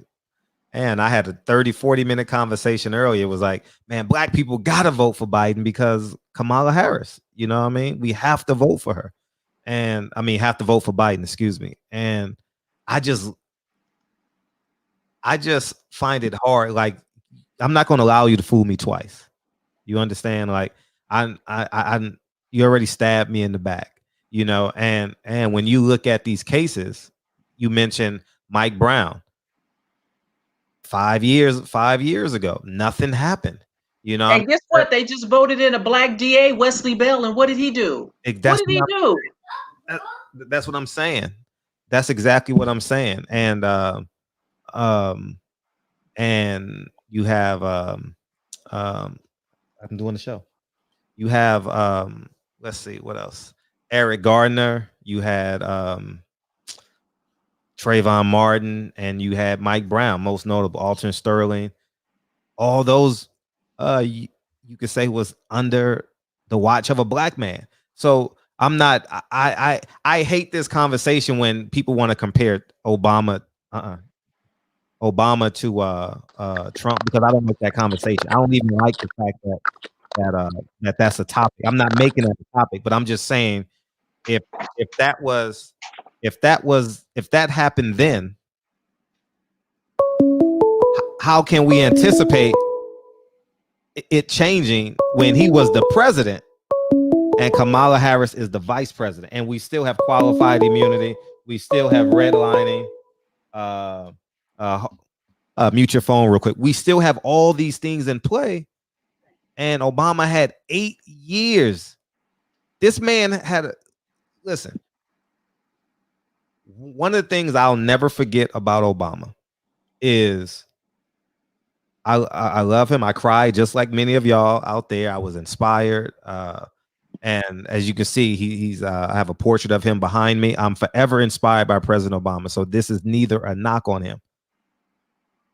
He had 8 years to tell America what it is like to be a black man in America. And I'm not talking about the eloquent Obama. I'm not talking about that man who can move a crowd, who can inspire a white man to give him $1,000, inspire a black man to give him $1,000. And I'm just saying, like, the nuts and bolts of Black America. I'm disappointed that he didn't do that. And what trumps that for me is when the dude invited the dude to have a beer. When he was a professor at Harvard. Did I get the college right? No, now is the time to tell America what we really go through. Now is the time to tell America, like, he is one of 10,000. That professor is not one of 10, not one of 100. You know how rare it is for that man to get a job, and that's what bothers me. You know, that's all I ever wanted from Obama. I froze 3 o'clock in the morning at his inauguration, spent thousands of dollars, donated thousands of dollars, made phone calls. Everything you could think of, I possibly did for President Obama. Okay. All I wanted him to do was say what you said, Jasmine. That's all I asked for. I can make my own money. I can make my own decisions. I can make my own jobs. All I wanted him to say is, I'm a black man. Just like you say, I'm a black woman. That's all I wanted him to say. And that's all I would ask for Kamala Harris. That's it. No more. But you know what, Fred? It's easy to say, because I applaud my sister here for understanding and saying what I say. You know, she's a black woman first, and she's all that other stuff second. You know, that's what I am. But when you're her, when you're me, there's a price to pay, and they only let you get so far. And so we'll see how my sister is able to do in this political arena, being who she is, being authentic, and hoping that folks will appreciate her, because not only do they not appreciate her authenticity, sometimes we don't appreciate her authenticity. Sometimes we are the main ones that start dragging us down and finding fault with and wishing and hoping. And so I get why, you know, maybe Obama didn't think he could say that, because if Obama had been talking that kind of shit when he was back grassrooting it, he would have never made it to where he ultimately made it, right? So he had to kind of finagle and say a little something and keep a little something close to the vest. And he did the best that he could, given that he had a Senate who was opposing him at every turn of the corner. And so was it perfect? No, it wasn't perfect. I was just going to say the exact same thing. I mean, we live in a system that's full of checks and balances. Sure. And one thing that I have an issue with when it comes to us is that we set the bar so high for people that look like us, but everybody else is low. This entire conversation has been about, well, I got this issue with Biden, or I got this issue with Kamala. Why are we not talking about Trump? Like they are the ones that potentially will carry our water, right? He's impossible to vote for. What we do is we focus more on the people that are allegedly going to, at least Trump is not even fronting like he's here for us. Like, that's not even something that he's playing like he is. But guess what? We're not even worried about that. We worried about that. Listen, I mean, we not gonna always like everybody. I mean, that's just the reality. Like, we won't. And the amount of money that it takes to get to the presidency is ridiculous. And so that's why for so long it's been nothing but old white men. That's just what it is, because they make sure that they put their money there. So it's like, we don't put any money up, but we want to be the first ones to complain and be like, well, you need our vote. That may be true, but we need them too. Like, this is a symbiotic relationship, right? Because the deal is, I do not need someone that is going to jeopardize my life and the lives of others. And that is what Trump has done ever since day one. Whether it was, you talk about the things that happened under Obama. I'm not going to say that racist cop just somehow disappeared when there's a Democratic president. I'm not going to act like that's the case. But what I will say is that at least you may have some that are looking over their shoulder because they don't know if that U.S. attorney is about to come look for them. With Trump, they know they good, right? And so, like, you end up with this emboldened spirit because he promotes so much racism and so much divisiveness. I mean, when you decide that you're going to stage a photo op to pose at the daggone church with a Bible, and the way to effectuate that is by using law enforcement, like, we know. Like, I mean, you talk about Obama, what he didn't say. Trump ain't never said he's a racist, but we know it. I mean, Obama never had to say he was black, but we knew it. And they definitely treated him like a black man. Like, for Trump is acting too. Trump is acting like a racist.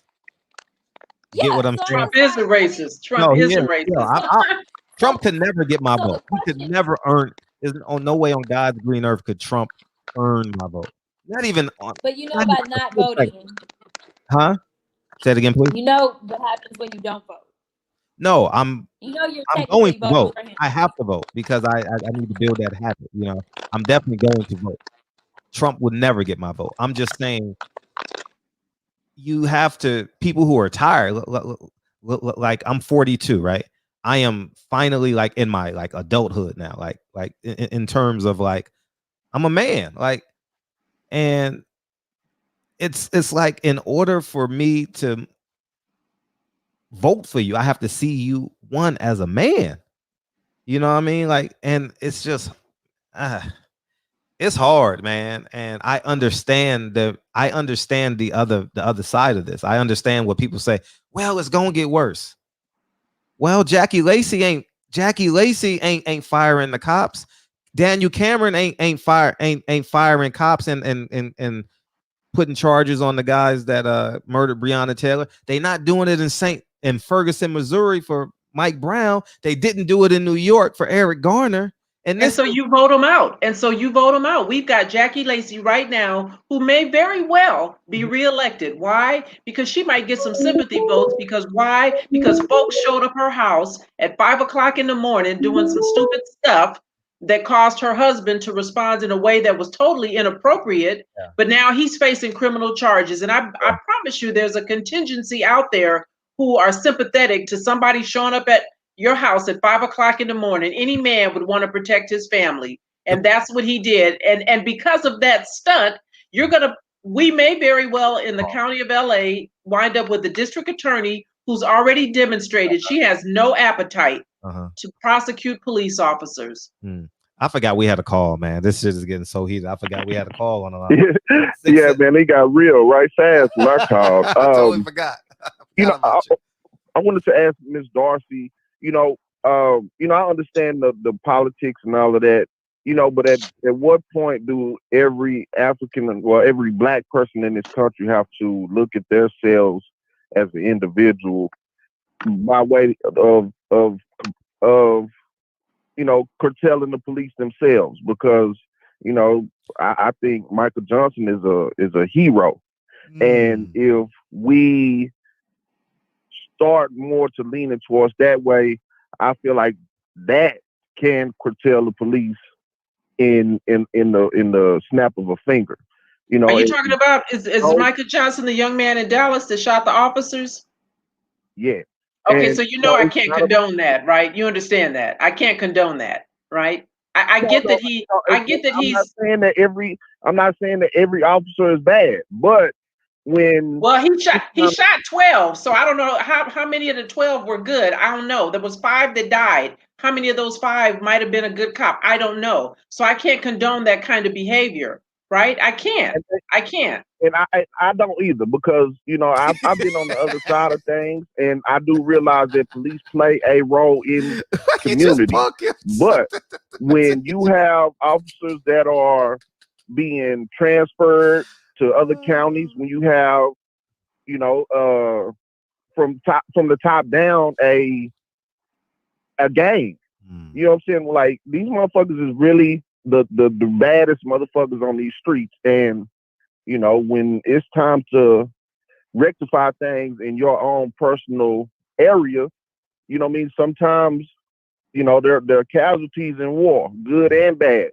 But until individuals in these streets decide that we're not going to take this from the police, that, you know what I mean? Because politics is politics, and I respect politics because it has its place. But until someone decides that this isn't going to happen here, and it becomes a wave, you know what I mean? There's nothing really that anybody can do about the police, because they do have the upper hand. Well, listen, there's a whole lot you can do. So if you feel strongly about it, I can't condone violence. So don't even ask me that stupid shit on a public forum, because I can't say that, right? But what you can do is, when you have an opportunity to go meet with a police chief who's vying for re-election or reappointment, or a mayor who's appointed a chief. Every chief serves at the pleasure of the mayor. Mayors understand votes. District attorneys understand votes. City council people understand votes. When you have an opportunity to engage in that arena, then engage.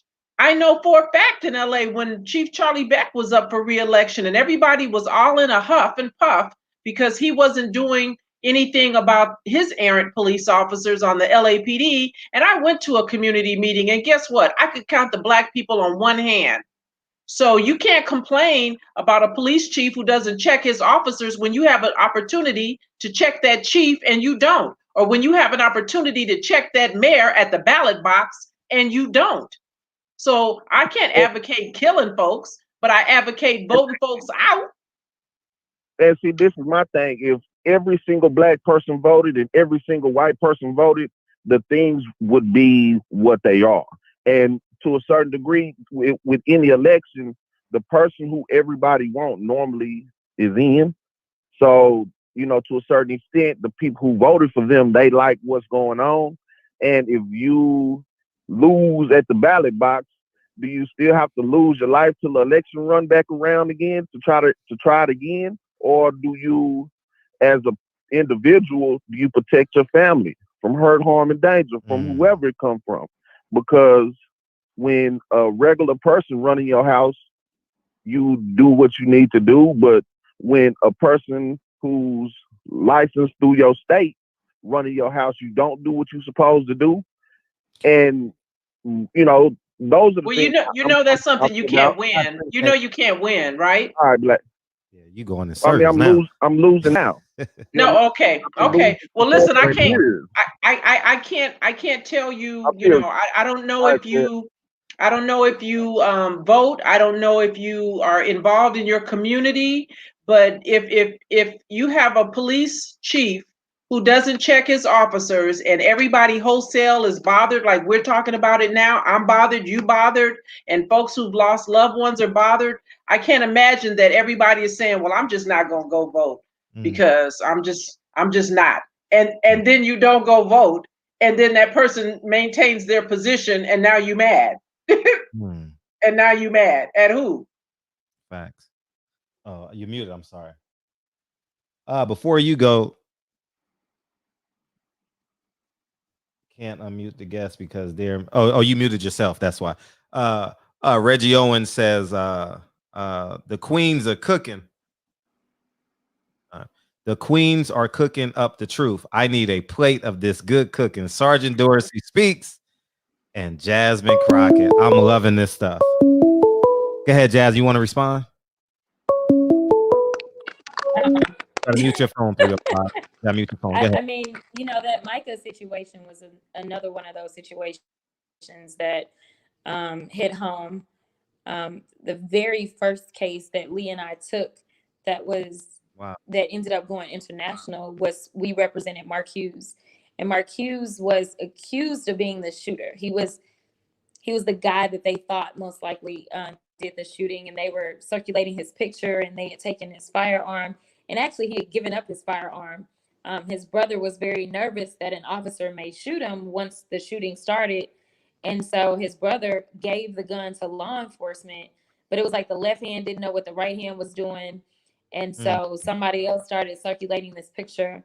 And eventually there were some issues that came out, and Micah's mom ended up calling me regarding some stuff. And so it was a very odd time in the city, but you know, just like we don't want to have arbitrary Black lives lost, you don't want arbitrary lives lost kind of in general. And the fact is these officers were targets because they were in uniforms, similar to the fact that there's a number of Black people that are targets because they're in Black skin, right?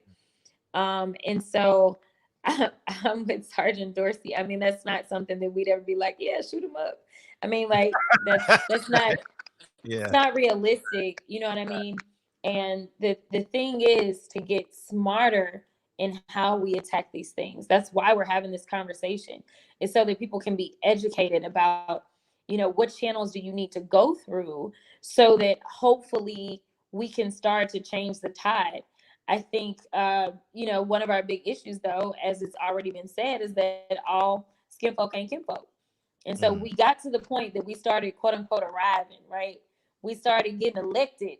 And so we thought we were good, and we weren't, and we're not, right? And so, and we tend to fall asleep at the wheel as well. We'll elect somebody, and then when we go to vote, that's the only name we've known for the last 30 years. So we just keep voting for them, keep voting for them, keep voting for them. We never check in and be like, so what have you done in the last 3 decades? Have you done anything? Like you don't even check their record, right? Like they talk to you that one initial time. Once they're in, they're good. You probably don't even know what their job is and don't know like where they've stood. We have a congresswoman here in Texas, who, a U.S. congresswoman, who has been in that seat for 28 years. Ever since they created that seat, she has been in that seat. She was the first elected Black woman to the Texas House. She has been an elected official for the last 47 years. Okay. By education, she is the RN. Somehow she is a multi-millionaire. I want to say she's worth approximately $12 million at this point. She's been a public servant for the last almost 50 years, right? And while everybody's talking about, you know, the crime bill, the 94 crime bill, that's the one everybody look. Ain't nobody heard of the crime bill until some of these elections in the first place, but you know, whatever, right? Yep. She actually specifically stated that if she had it to do all over again, she would not change her vote. She would still support the crime bill in this majority minority district. Do you think she's had any problems getting reelected? Nope. She on the ballot now. She's gonna get reelected again. So I just want us to really pick our battles, right?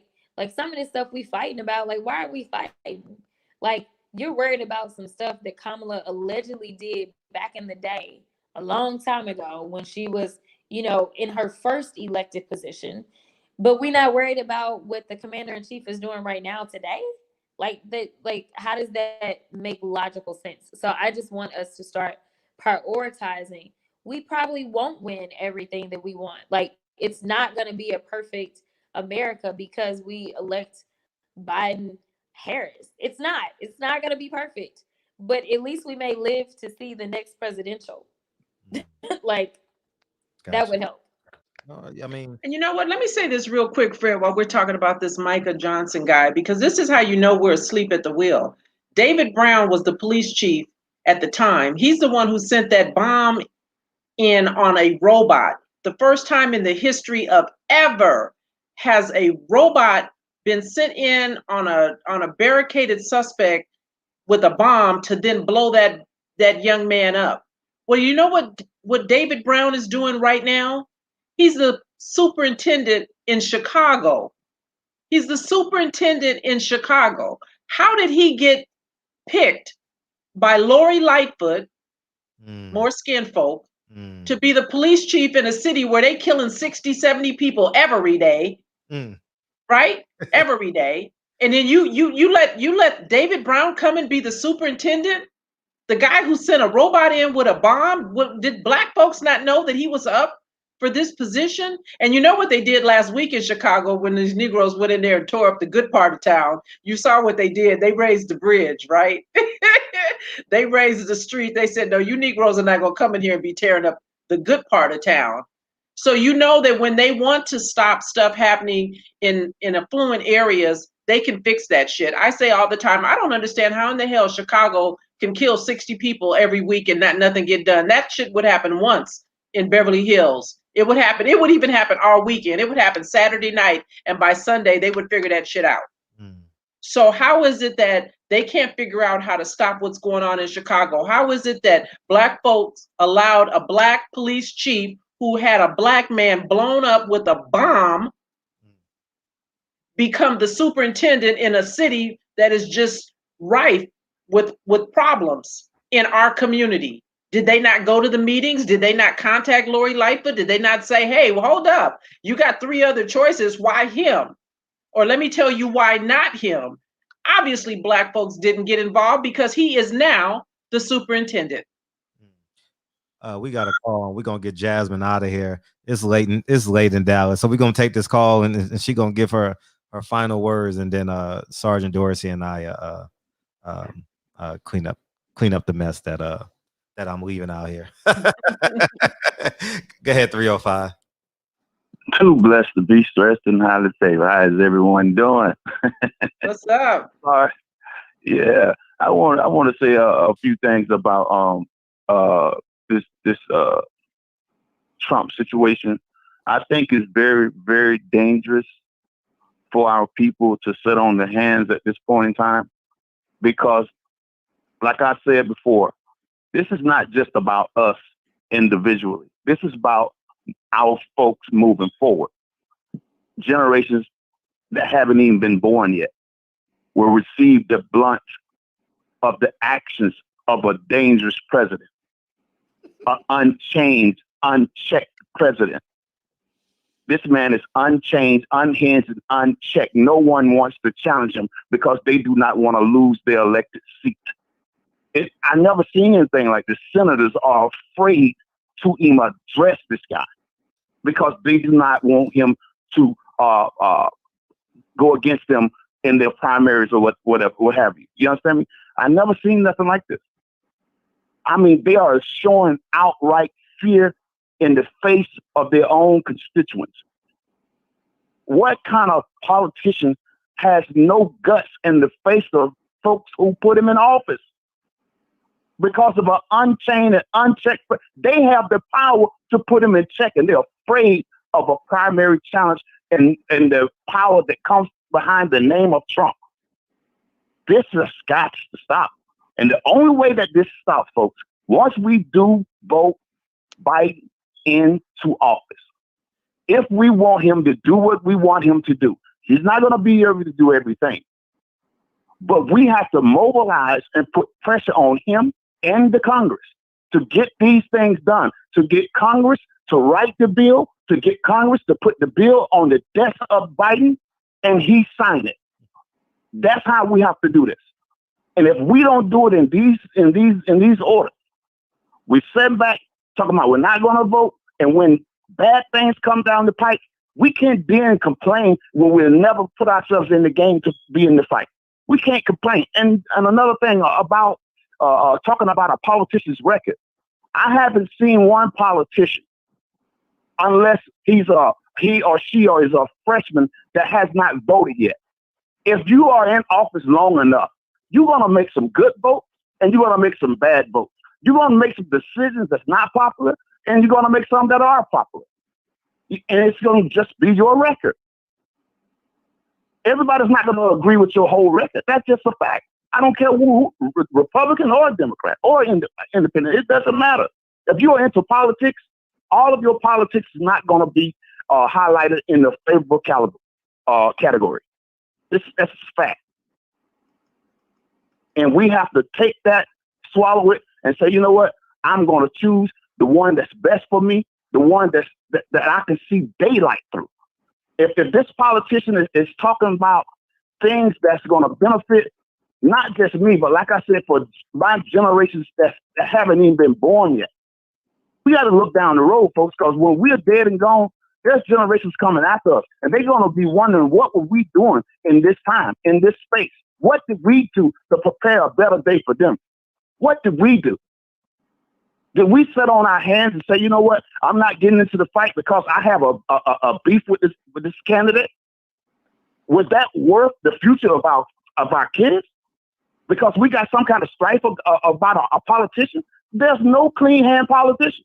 Like I said, there's going to be some votes that you don't like. They did some things that you don't like. But name me one. He without sin, let him cast the first stone. Give me one. So we got to get over that, because that's going to keep us held back. That's going to keep us bickering with each other, because at the end of the day, we're just going to be bickering with each other, because a misery, a people who are starving people becomes a desperate people. A desperate people becomes a dangerous people. Then we don't give a damn about killing one another, because we're all at the bottom starving and desperate. When we have the tools to come out of this desperate situation, we have the tools to do that. And the best tool that we have to do that with is your mind. The mind. If we use a collective mind and put it together, there's nothing to stop us.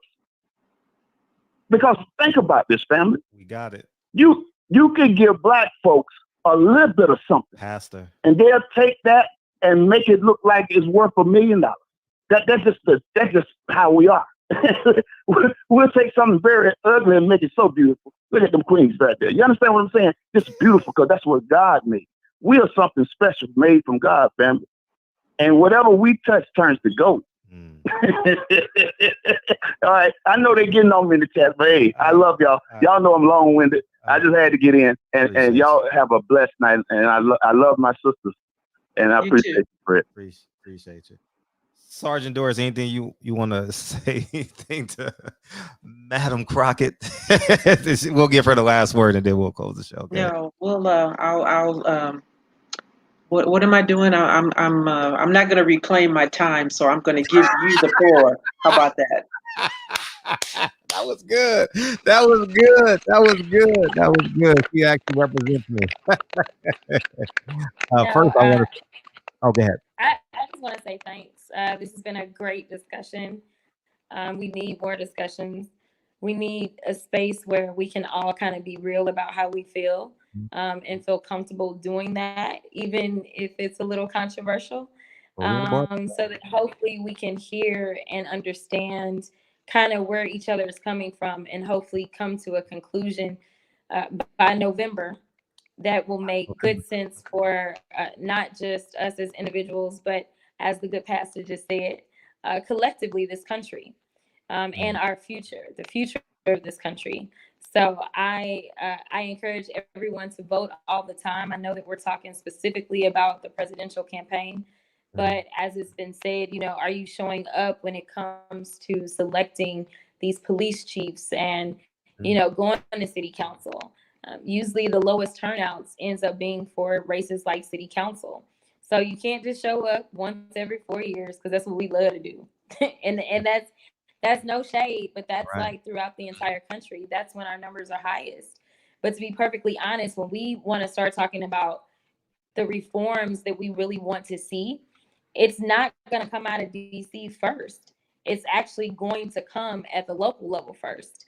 And so it's really important that we not only just show up and vote for the name that sounds Black or vote for the name that we just like, but we actually do research and we make educated votes. And so I know a lot of people are planning to show up on election day in November and vote for president. I just encourage you to look at your ballot prior to going out. Find out about these other races. Find out who's running for the state legislature. Find out who's running on the federal level. Find out what it is that they have done or haven't done. You guys are probably going to be in a unique situation. I don't know how they're going to deal with it because they're going to need to replace Kamala potentially in the U.S. Senate. So I don't know how all that is going to work out, but that's going to be something special to California to kind of deal with that race, because I don't think that she wasn't up. So they may have a special election or I don't really know what the process is. 6-year term, right? Is that a 6-year term? Isn't it 6 years? Yes. U.S. Senate. And yours is 2, right? Yours is 2, correct? I'm sorry? Yours is 2. State rep in Texas as well as U.S. rep throughout the entire country is just 2 years. Gotcha. So I just want people to be encouraged to actually research everybody and vote down the ballot, because those are the people that you also will have greater access to. People can reach out and touch me. They can Facebook me. They can call me. They can text me. Chances are you're not about to call Uncle Joe. So if you need something, these down ballot races, that's where you really connect with somebody and you're able to share your personal issues and hopefully get some customer service. So I just want to encourage everyone to make educated votes. That's it. And appreciate you. And next year in your next cycle, you got to come and we got to do a fundraiser. All right, online. Oh yes. All right, raise some money for you. Right now, if anybody, sorry, I'm a terrible. No, take your time. Take your time. We need money right now. So if anybody wants to donate, so everything that I have is Jasmine for 100. That's my website. So it's JASMINE and then the word for FOR and then 100.com. And I'm Jasmine for 100 on all social media platforms. So I'll say this and then I'll let y'all go. It really is the worst job ever.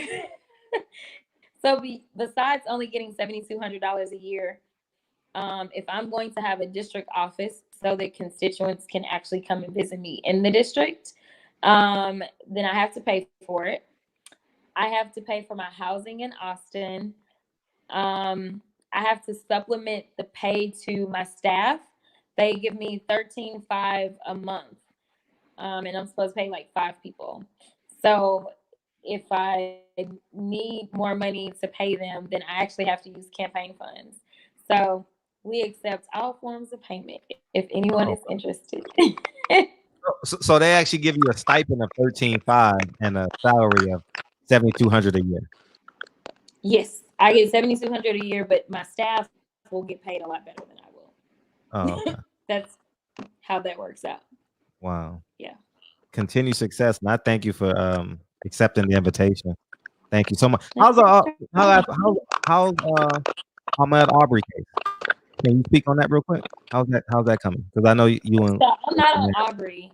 I'm not on the Arbery case. So I don't really know. I just talked to Lee probably last week, but we didn't talk about the Arbery case. Okay, I just wanted an update. That's all. Yeah, him and Chris Stewart are both kind of working now, and that's an interesting one because from a civil standpoint, I don't really see an angle.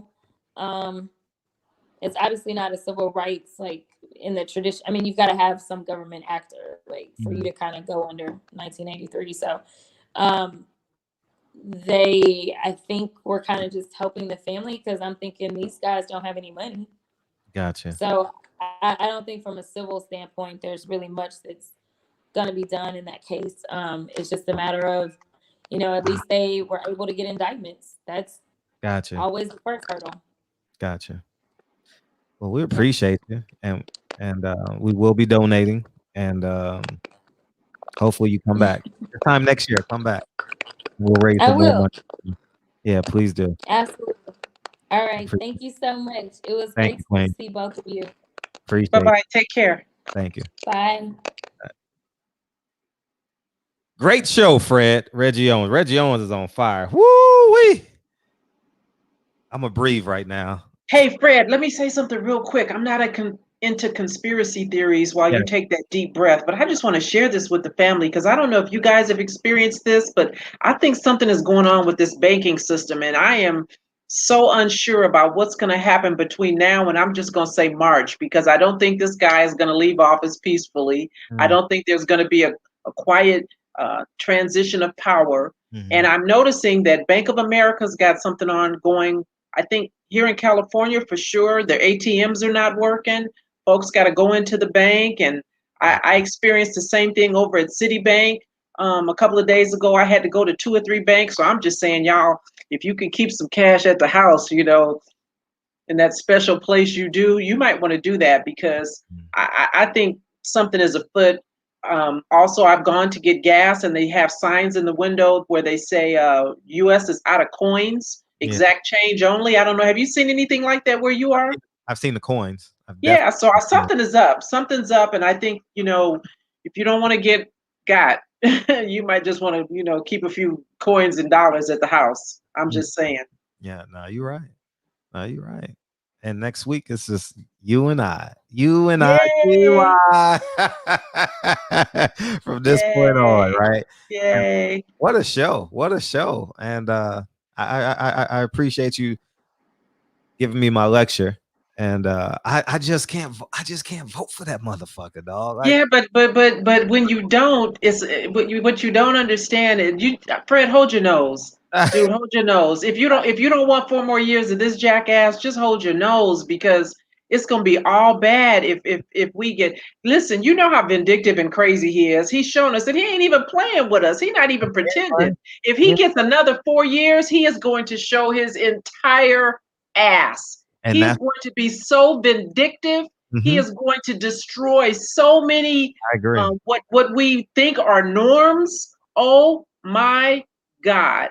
Yeah. And so you just got to hold your nose, dude. Hold your nose, and then we'll work on something between now and 2024. But I really need you and everybody else who feels some kind of way about this ticket to hold your damn nose. They did it. They held their nose. They know he was batshit crazy when they voted him in office. But what they needed him to do was put all these Klan folks in these lifetime appointments on the judicial bench, and everything else that he's done to destroy things that would benefit us even a little bit. They held their nose. We need to hold ours.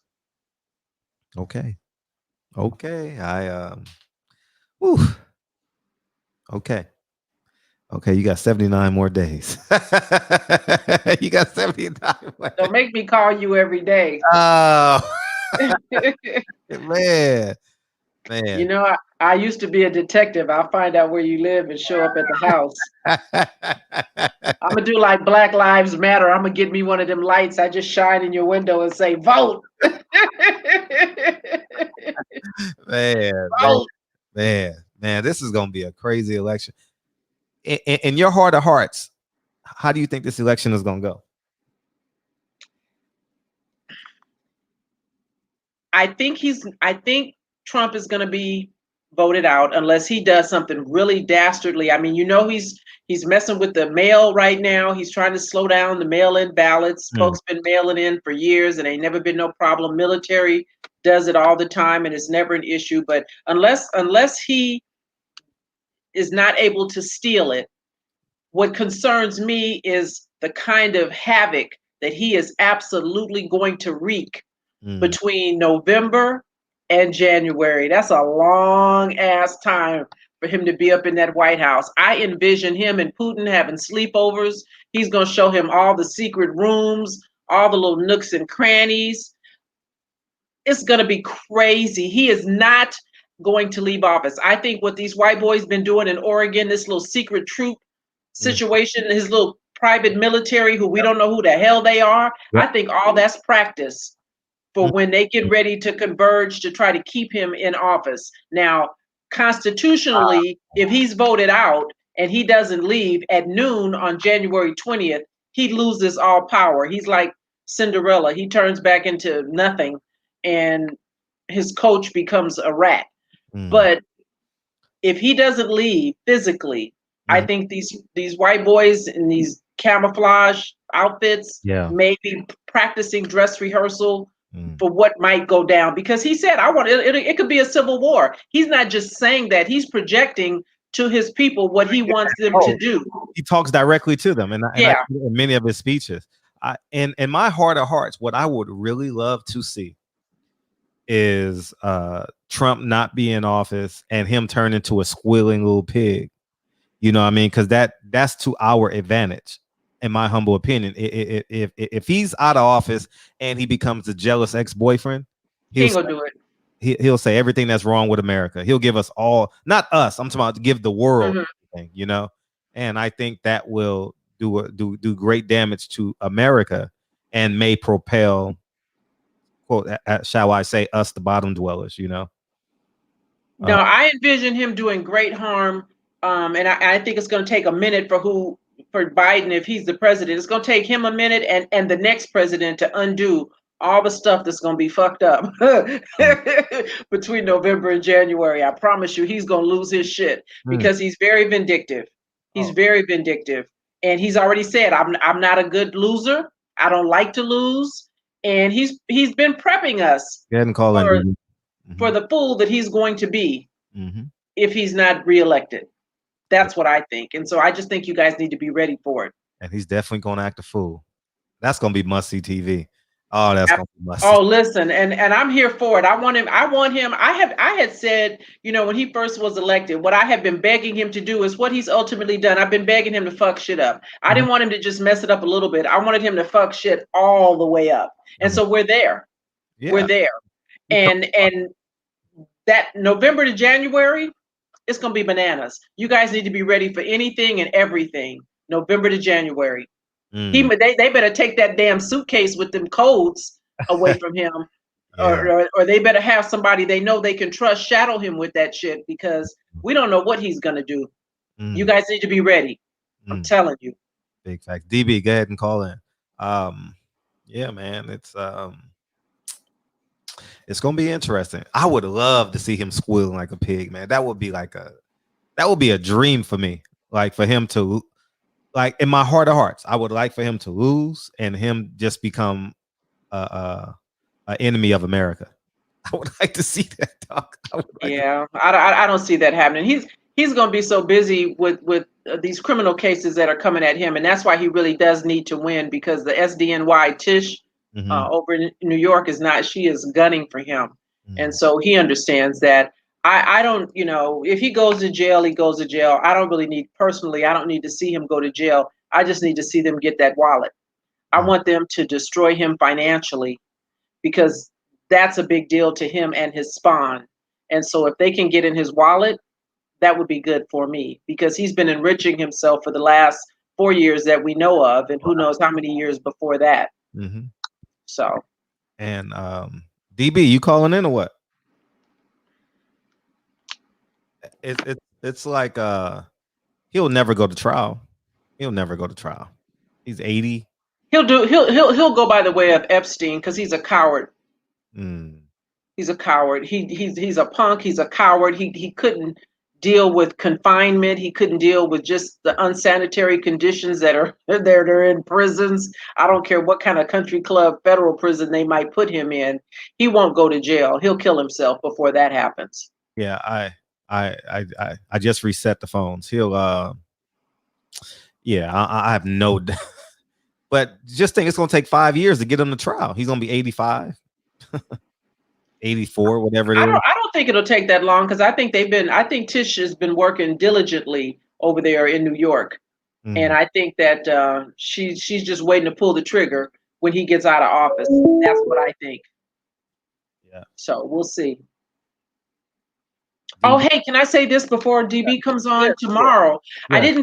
For those of you who are kind of going back and forth, I purposely did not stream this on my channel because we had a guest, and when my channel is brought into this, they're not able to hear the guest, and so that's why we stay here on this channel. But tomorrow, for those of you who didn't join in on last Thursday, I'm bringing in law enforcement officers who look like me, who talk like me, that are really kinfolk. And so tomorrow I'm going to have a brother from St. Louis, Missouri, Reddit Hudson. Some of you may have seen him on MSNBC during the whole Mike Brown thing when it jumped off. He was very vocal about St. Louis, Missouri Police Department, which was where he worked, and all of the problems that he encountered there and what went on in Ferguson. And so he and I will be chopping it up tomorrow on my YouTube channel, Sergeant Dorsey Speaks, and it'll be at 6 p.m. Pacific, 9 p.m. East Coast. So I hope you guys will stop in and see what we're talking about. DB? Yeah, last Thursday was great. Oh, did you enjoy that? Yeah. Dr. Yeah, it was Dr. DeLacy Davis? Dr. DeLacy, man, hey, that was a fire show. Wasn't it good? It was good. We need him here. Yeah. We need him in Cali. Yeah. You know, And tomorrow will be much of the same. To partner with the Sarge.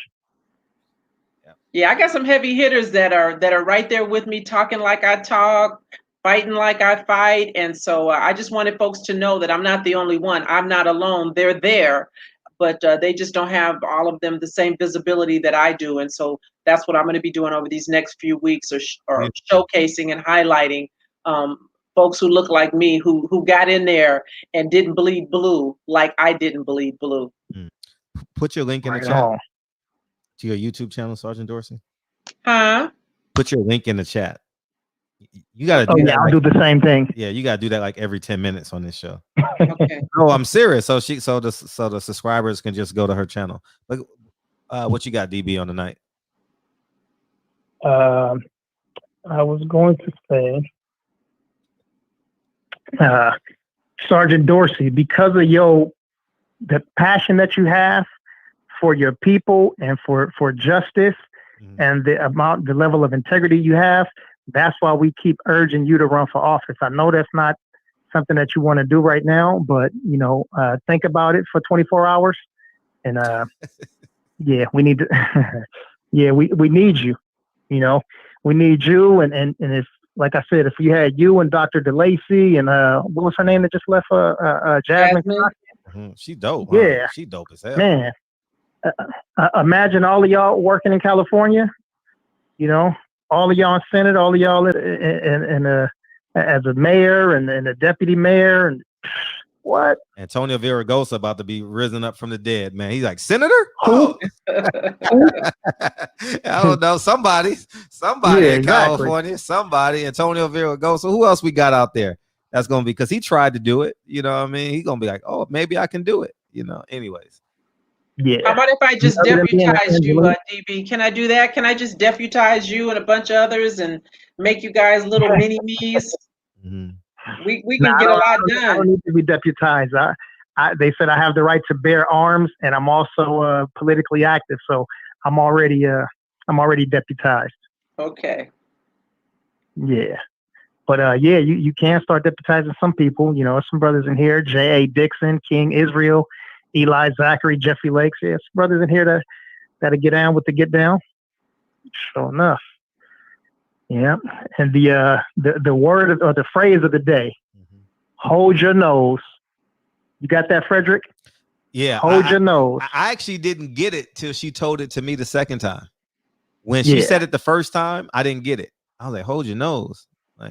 And then I got it when she told me, hold your nose and just make the vote. Yeah. Yeah. Fuck. When you live on that side of Crenshaw, you don't never have to worry about garbage cans being all out in the street, so you don't have to hold your nose. But you know what it was like on Normandy and Florence? Yeah, I do know. And so does Reginald Denny. That's right. Yeah, Reginald Denny was holding more than his nose. Yeah, he was. Yeah. But you know what? Sometimes, man, we had to shake shit up. And with what's his name, Donald J. Holding that seat, I think that was a good wake up call for some of us. Right? We can't sit back and not let our voices be heard, because sometimes it's not about the best candidate for the spot. It was a popularity contest, and the guy also had a lot of money behind him. So now that we know that this shit can happen, we don't need The Rock running. We don't need Kanye West running, right? We need people like Jasmine Crockett and like Cheryl Dorsey, Dr. DeLacy. These are the people that we need running. So we got to start backing them verbally and backing them financially. I agree. And I think that was something that Jasmine was talking about. We have to start. It's got to be grassroots for us. So we're not going to have our own president right now. But this process just started for us in the last 4 years, for us to realize that we have to start picking our politicians from district leaders and city council people and whatnot. And then we start to cultivate these people. but I can't remember. She said we have to start courting people, right? And I think people who understand the system have to do the same thing too. So, like I was saying, like a Jay Dixon, like Reggie Owens, Princess Patty, when they see people, instead of, hey, what do you want to be when you grow up, or what are you going to go to school for? Instead of being a nurse, man, political science, history and geography, start getting involved in other things. So we keep doing the same 10 things over and over and over again, and shit's not changing. So we have to start getting our own now at the ages of 14 and 15 and 16. So when they start to hit the higher learning and hitting these universities, they already understand, like, I got a purpose, and from political science to getting a law degree, and then in understanding law and understanding history too. So when they go in, they have an idea of where they came from, and also like what path they should take in order to free our people in different ways, financial freedom, physically, and whatnot. But anyway, yeah, I'm glad to have you here, Sarge.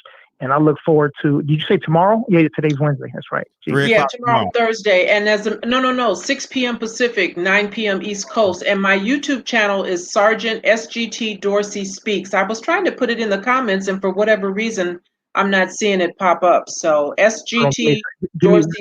Fred, can you talk for 30 seconds? I'm going to put her link in the chat. Yeah, for sure. All right. Sometimes they don't let, since I'm the commander in chief. Okay.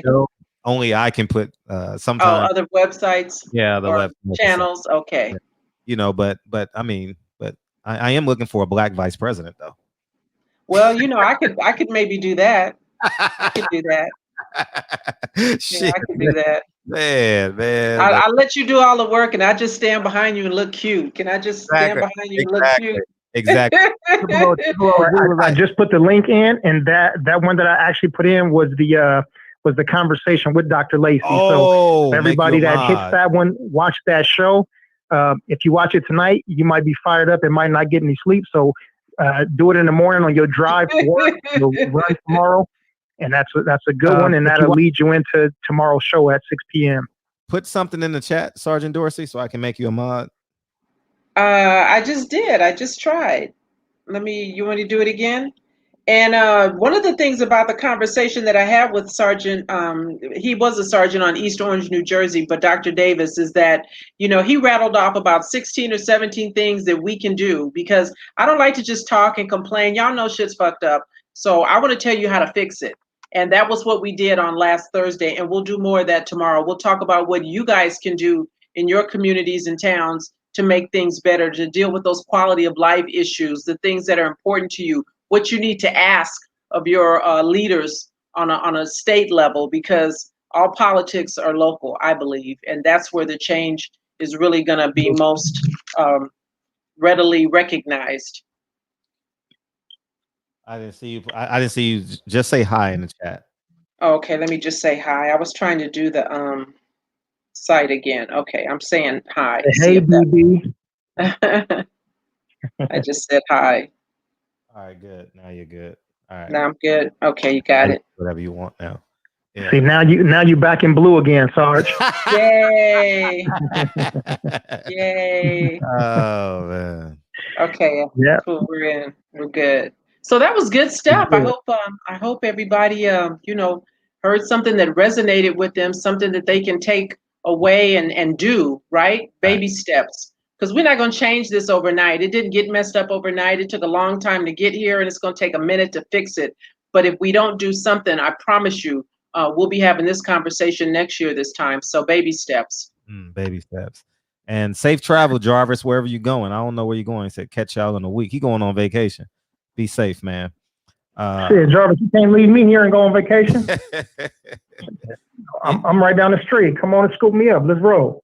Yeah, and that's the problem too. That we're having these same conversations.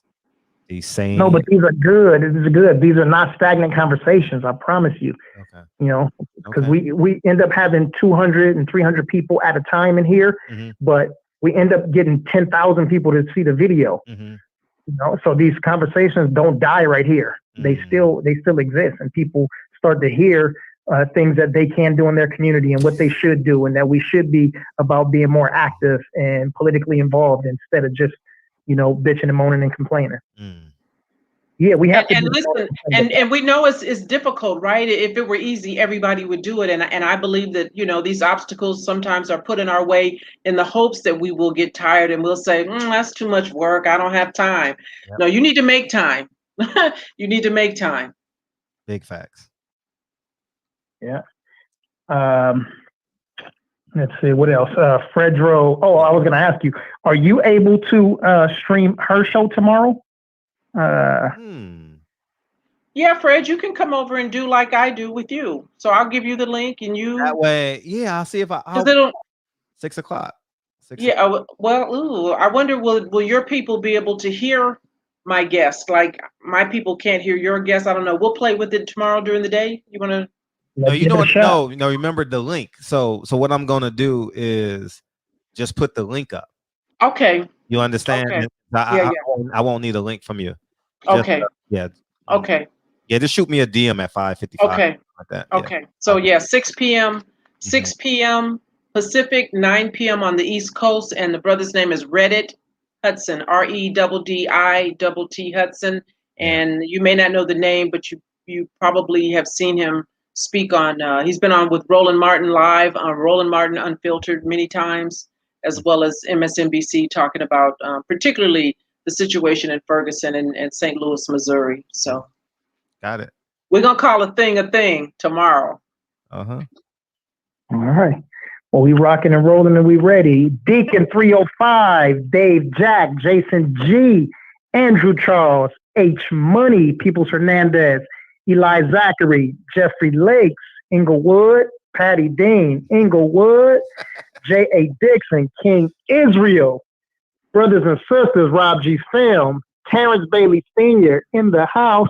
To all the Leos, happy birthday. As a matter of fact, it's after midnight. So, Lonnie DiCarlo, happy birthday to you, bro. Happy birthday, His birthday is on August the 13th. Mir's coming up, Nipsey's coming up, and then mine's on Sunday. So, yeah, we're going to rock out, Sunday. man. Yeah, we're going to rock out Sunday. Yeah, we're going to have a good time. Yeah, better believe it. Mm-hmm. Until then, sub to my ish. Play the song, friend. I was waiting on you. Yeah. Cheryl Dorsey don't know the words yet, but she gonna get there. You send me the song. I'll look up the lyrics. The lyrics at the beginning of the show. Oh yeah, you said that. What's up with that? I come this way before. Travel through that open door.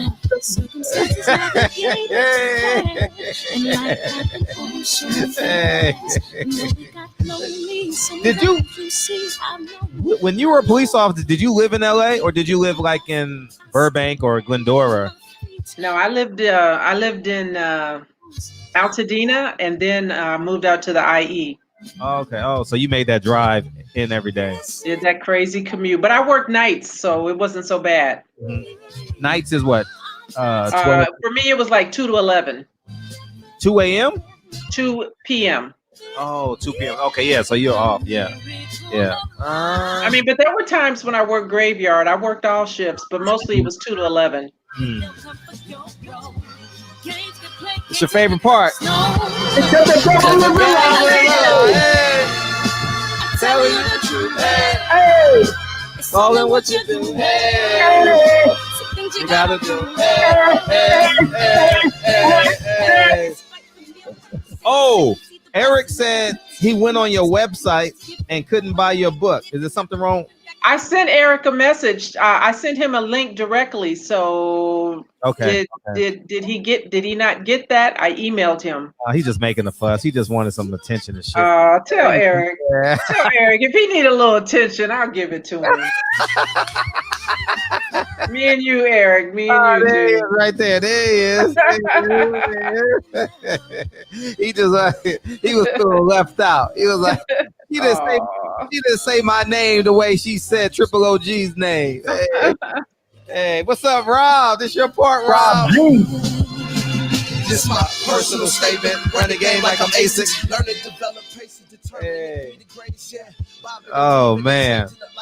Yeah, we had a fun week, man. Oh, next week, Sergeant Dorsey, I'm interviewing Malcolm X's daughter. I'm doing that. Yeah, and two, in September we're gonna do concerts on Tuesday. Oh, So I have artists coming in on Tuesday. You can just hit the live button. You can, you and Triple OG can FaceTime for like 30 minutes, and then you have Eric from 9:30 to 10. You have Eric, and then you got DB from 10 to 10:30, and then you just okay. Well, that's good to know. So tell Triple OG he can have my ring and just show it to me until I can come get it. Last time, y'all. Last time. Hey, I'm telling you the truth. Hey, it's always what you do. Hey, the things you gotta do. Hey, we appreciate y'all, man. Get off my phone, nigga. I appreciate you, dog. Love you, man. Get off my phone. Peace. Love you, bro. All right, well. Oh, man. We see y'all next Wednesday, and I'll see y'all tomorrow. We solo dolo tomorrow. We get to talk shit and swallow spit. Hey!